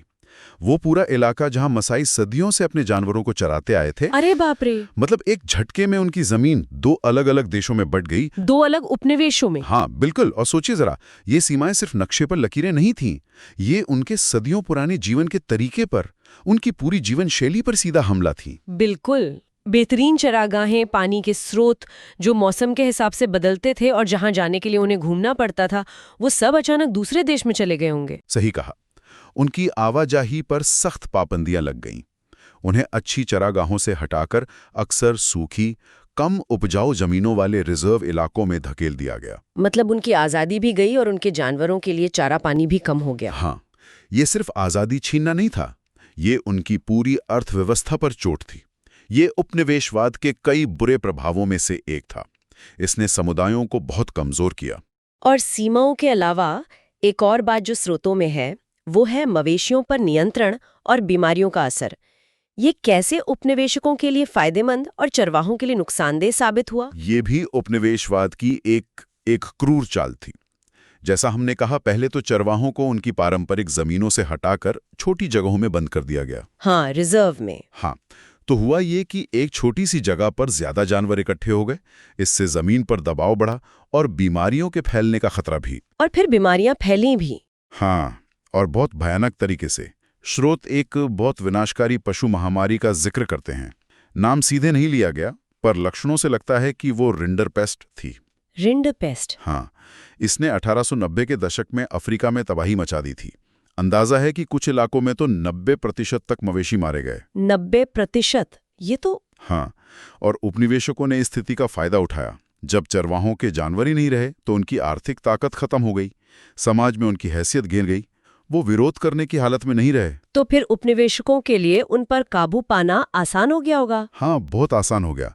उन्हें अपनी शर्तों पर मजदूरी करवाने के लिए मजबूर करना आसान हो गया। 90%? ये आंकड़ा तो वाकई डराने वाला है। क्या हमारे पास मासाई समुदाय पर इस तरह के असर के कुछ और ठोस आंकड़े हैं? हाँ, स्रोत बाद के एक दौर का, लेकिन फिर भी बहुत चौंकाने वाला आंकड़ा देते हैं। 1930 में एक जांच हुई थी। उसके मुताबिक केन्या के मासाई समुदाय के पास उस वक्त करीब 7,20,000 मवेशी थे। 7,20,000। और 8,20,000 भेड़ें और 1,71,000 गधे थे। ये उनकी समृद्धि दिखाता है। हाँ, बहुत बड़ी संख्या है ये तो। लेकिन फिर 1933 और 1934 में सिर्फ 2 साल जी। भयंकर सूखा पड़ा और सूखे और बीमारियों के इस दोहरे वार ने तबाही मचा दी। इन 2 सालों में ही उनके आधे से ज्यादा जानवर मारे गए। आधे से ज्यादा? सिर्फ 2 साल में? ये तो रोंगटे खड़े कर देने वाली बात है। हाँ, और ये सिर्फ आर्थिक नुकसान नहीं था, ये तो पूरे समुदाय की नींव हिला देने वाली घटना थी। उनकी पहचान, उनका आत्मबल सब टूट गया होगा। बिल्कुल, क्योंकि मवेशी उनके लिए सिर्फ दूध या मांस तो थे नहीं, वो उनकी सामाजिक हैसियत थे, उनके रिश्ते, उनकी पूरी संस्कृति का केंद्र थे। निश्चित रूप से इतने बड़े पैमाने पर जानवरों का मर जाना उनके लिए एक बहुत गहरा सदमा था। इसने उनकी जो पारंपरिक आत्मनिर्भर जीवन शैली थी उसे पूरी तरह से अस्त व्यस्त कर दिया और उन्हें औपनिवेशिक अर्थव्यवस्था पर निर्भर होने के लिए मजबूर कर दिया, या तो मजदूर बनकर या फिर बहुत कम संसाधनों में गुजारा करके। ये सब सुनकर तो ऐसा लगता है कि उपनिवेशवाद और फिर ये प्राकृतिक आपदाएं, इन सब ने मिलकर इन समुदायों को बिल्कुल हाशिए पर धकेल दिया है। तो ऐसे में ये सवाल और भी ज़रूरी हो जाता है, क्या आज की इस मॉडर्न दुनिया में, टेक्नोलॉजी वाली दुनिया में, चरवाहों के लिए सच में कोई जगह बची है? क्या वो वाकई, जैसा कुछ लोग मानते हैं, सिर्फ अतीत के अवशेष बनकर रह गए हैं? ये एक बहुत ही आम धारणा है और जैसा कि हमारे स्रोत बताते हैं, ये एक गलत धारणा है। अच्छा, गलत है ये? हाँ, ये सच है कि चरवाहा समुदायों ने बहुत बड़ी चुनौतियां झेली हैं और आज भी झेल रहे हैं, लेकिन उन्हें अतीत का अवशेष मान लेना सच्चाई से मुंह मोड़ना है। स्रोत असल में एक बिल्कुल उल्टी तस्वीर पेश करते हैं। उल्टी तस्वीर? कैसे? वो बताते हैं कि हाल के दशकों में दुनिया के कई हिस्सों में चरवाहों की संख्या और उनका असर कम होने के बजाय बढ़ा है। अरे, ये तो वाकई चौंकाने वाली बात है। हम सोच रहे थे कि ये जीवन शैली खत्म हो रही होगी और आप कह रहे हैं ये बढ़ रही है। ऐसा क्यों हो रहा है? इसके कई कारण हैं, लेकिन एक बड़ी वजह यह है कि अब दुनिया भर में खासकर पर्यावरण के जानकार और अर्थशास्त्री इस बात को धीरे धीरे मान रहे हैं कि ये जो घुमंतू चरवाई वाली जीवन शैली है ना, हाँ, ये कई मायनों में न सिर्फ टिकाऊ है बल्कि कुछ खास तरह के माहौल के लिए सबसे सही भी है। सबसे सही कैसे? स्रोत इस बात पर जोर देते हैं कि दुनिया के कई पहाड़ी और सूखे इलाके हैं जहां पारंपरिक खेती करना या तो बहुत मुश्किल है या नामुमकिन।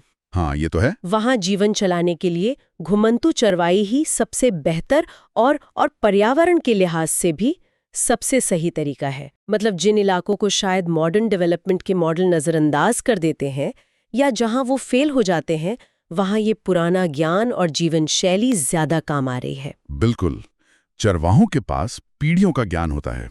उन्हें पता होता है कि बदलते मौसम, कम होते पानी, मुश्किल हालात के साथ कैसे तालमेल बिठाना है। वो पर्यावरण को पढ़ते हैं, वो जानते हैं कि कब कहाँ जाना है ताकि जमीन पर ज्यादा बोझ ना पड़े। वो प्रकृति के चक्र के साथ चलते हैं, उसके खिलाफ नहीं। ये तो बहुत जरूरी बात है आज के जमाने में। हाँ, आज जब हम क्लाइमेट चेंज, मरुस्थलीकरण, सस्टेनेबल डेवलपमेंट जैसी चुनौतियों से जूझ रहे हैं, तब चरवाहों की ये जो क्षमता है ना, खुद को ढालने की, और उनका जो पर्यावरण का ज्ञान है, वो पहले से कहीं ज्यादा प्रासंगिक हो गया है। सही कह रहे हैं। वो रेगिस्तान को हरा भरा रखने में या पहाड़ी ढलानों को स्थिर रखने में एक अहम भूमिका निभा सकते हैं। बिल्कुल, ये तो एक बहुत ही शक्तिशाली नजरिया है। तो अगर हम आज की पूरी बातचीत को समेटें तो हमने कई अहम बातें समझी। हमने शुरू किया ये समझने से कि चरवाहे पारंपरिक समाजों में अकेले नहीं थे, बल्कि किसानों के साथ उनका एक जरूरी लेन देन था, एक आपसी निर्भरता थी। हाँ, फिर हमने अफ्रीका का रुख किया। वहाँ के कुछ खास समुदायों को देखा, जैसे रेगिस्तान में ऊँट वाले बेदुइन और पूर्वी अफ्रीका के घास के मैदानों के मसाई, जिनकी पहचान उनके मवेशियों से है। और हमने ये भी समझा कि कैसे यूरोपीय उपनिवेशवाद ने नक्शों पर लकीरें खींचकर उनकी दुनिया बदली, उनकी आवाजाही रोकी, और फिर बीमारियां और सूखा, इन आपदाओं ने कैसे उनके जानवरों को, जो उनकी जान थे, भारी नुकसान पहुंचाया और उन्हें कमजोर किया। हाँ, वो बहुत मुश्किल दौर था उनके लिए। और शायद सबसे जरूरी बात जो आज निकल कर आई वो ये है कि इन तमाम मुश्किलों के बावजूद चरवाहा जीवन शैली खत्म नहीं हुई है। उसे अतीत का अवशेष समझना गलती होगी। बिल्कुल, बल्कि जैसा कि अब विशेषज्ञ भी मान रहे हैं, ये दुनिया के कुछ सबसे कठिन और नाजुक माहौल में जीने का एक बहुत ही कारगर, लचीला और टिकाऊ तरीका है। हाँ, और जिसके पास आज की दुनिया को सिखाने के लिए भी बहुत कुछ है। सही कहा, ये हमें पारंपरिक ज्ञान को एक नए नजरिए से देखने के लिए कहता है। बिल्कुल। और यहीं पर हम आज की इस चर्चा को रोकते हुए सुनने वालों के लिए एक विचार छोड़ना चाहेंगे। हाँ, विचार ये है कि चरवाहों का ये जो कमाल का लचीलापन है, उनका जो पर्यावरण का गहरा ज्ञान है और उनकी जीवन शैली की जो टिकाऊ प्रकृति है, उसे देखते हुए हमारा आधुनिक समाज क्या कर सकता है। क्या हम इस पारंपरिक ज्ञान को सिर्फ इतिहास की किताबों या म्यूजियम की चीज मानने के बजाय उसे बेहतर ढंग से समझ सकते हैं, उसका सम्मान कर सकते हैं और शायद आज की जो पर्यावरण की और समाज की चुनौतियां हैं, उनका हल ढूंढने में उनसे कुछ सीख सकते हैं। ये सिर्फ उनके बचने का सवाल नहीं है। नहीं, ये शायद हमारे सबके भविष्य के लिए भी एक जरूरी सवाल है। इस पर जरूर सोचिएगा।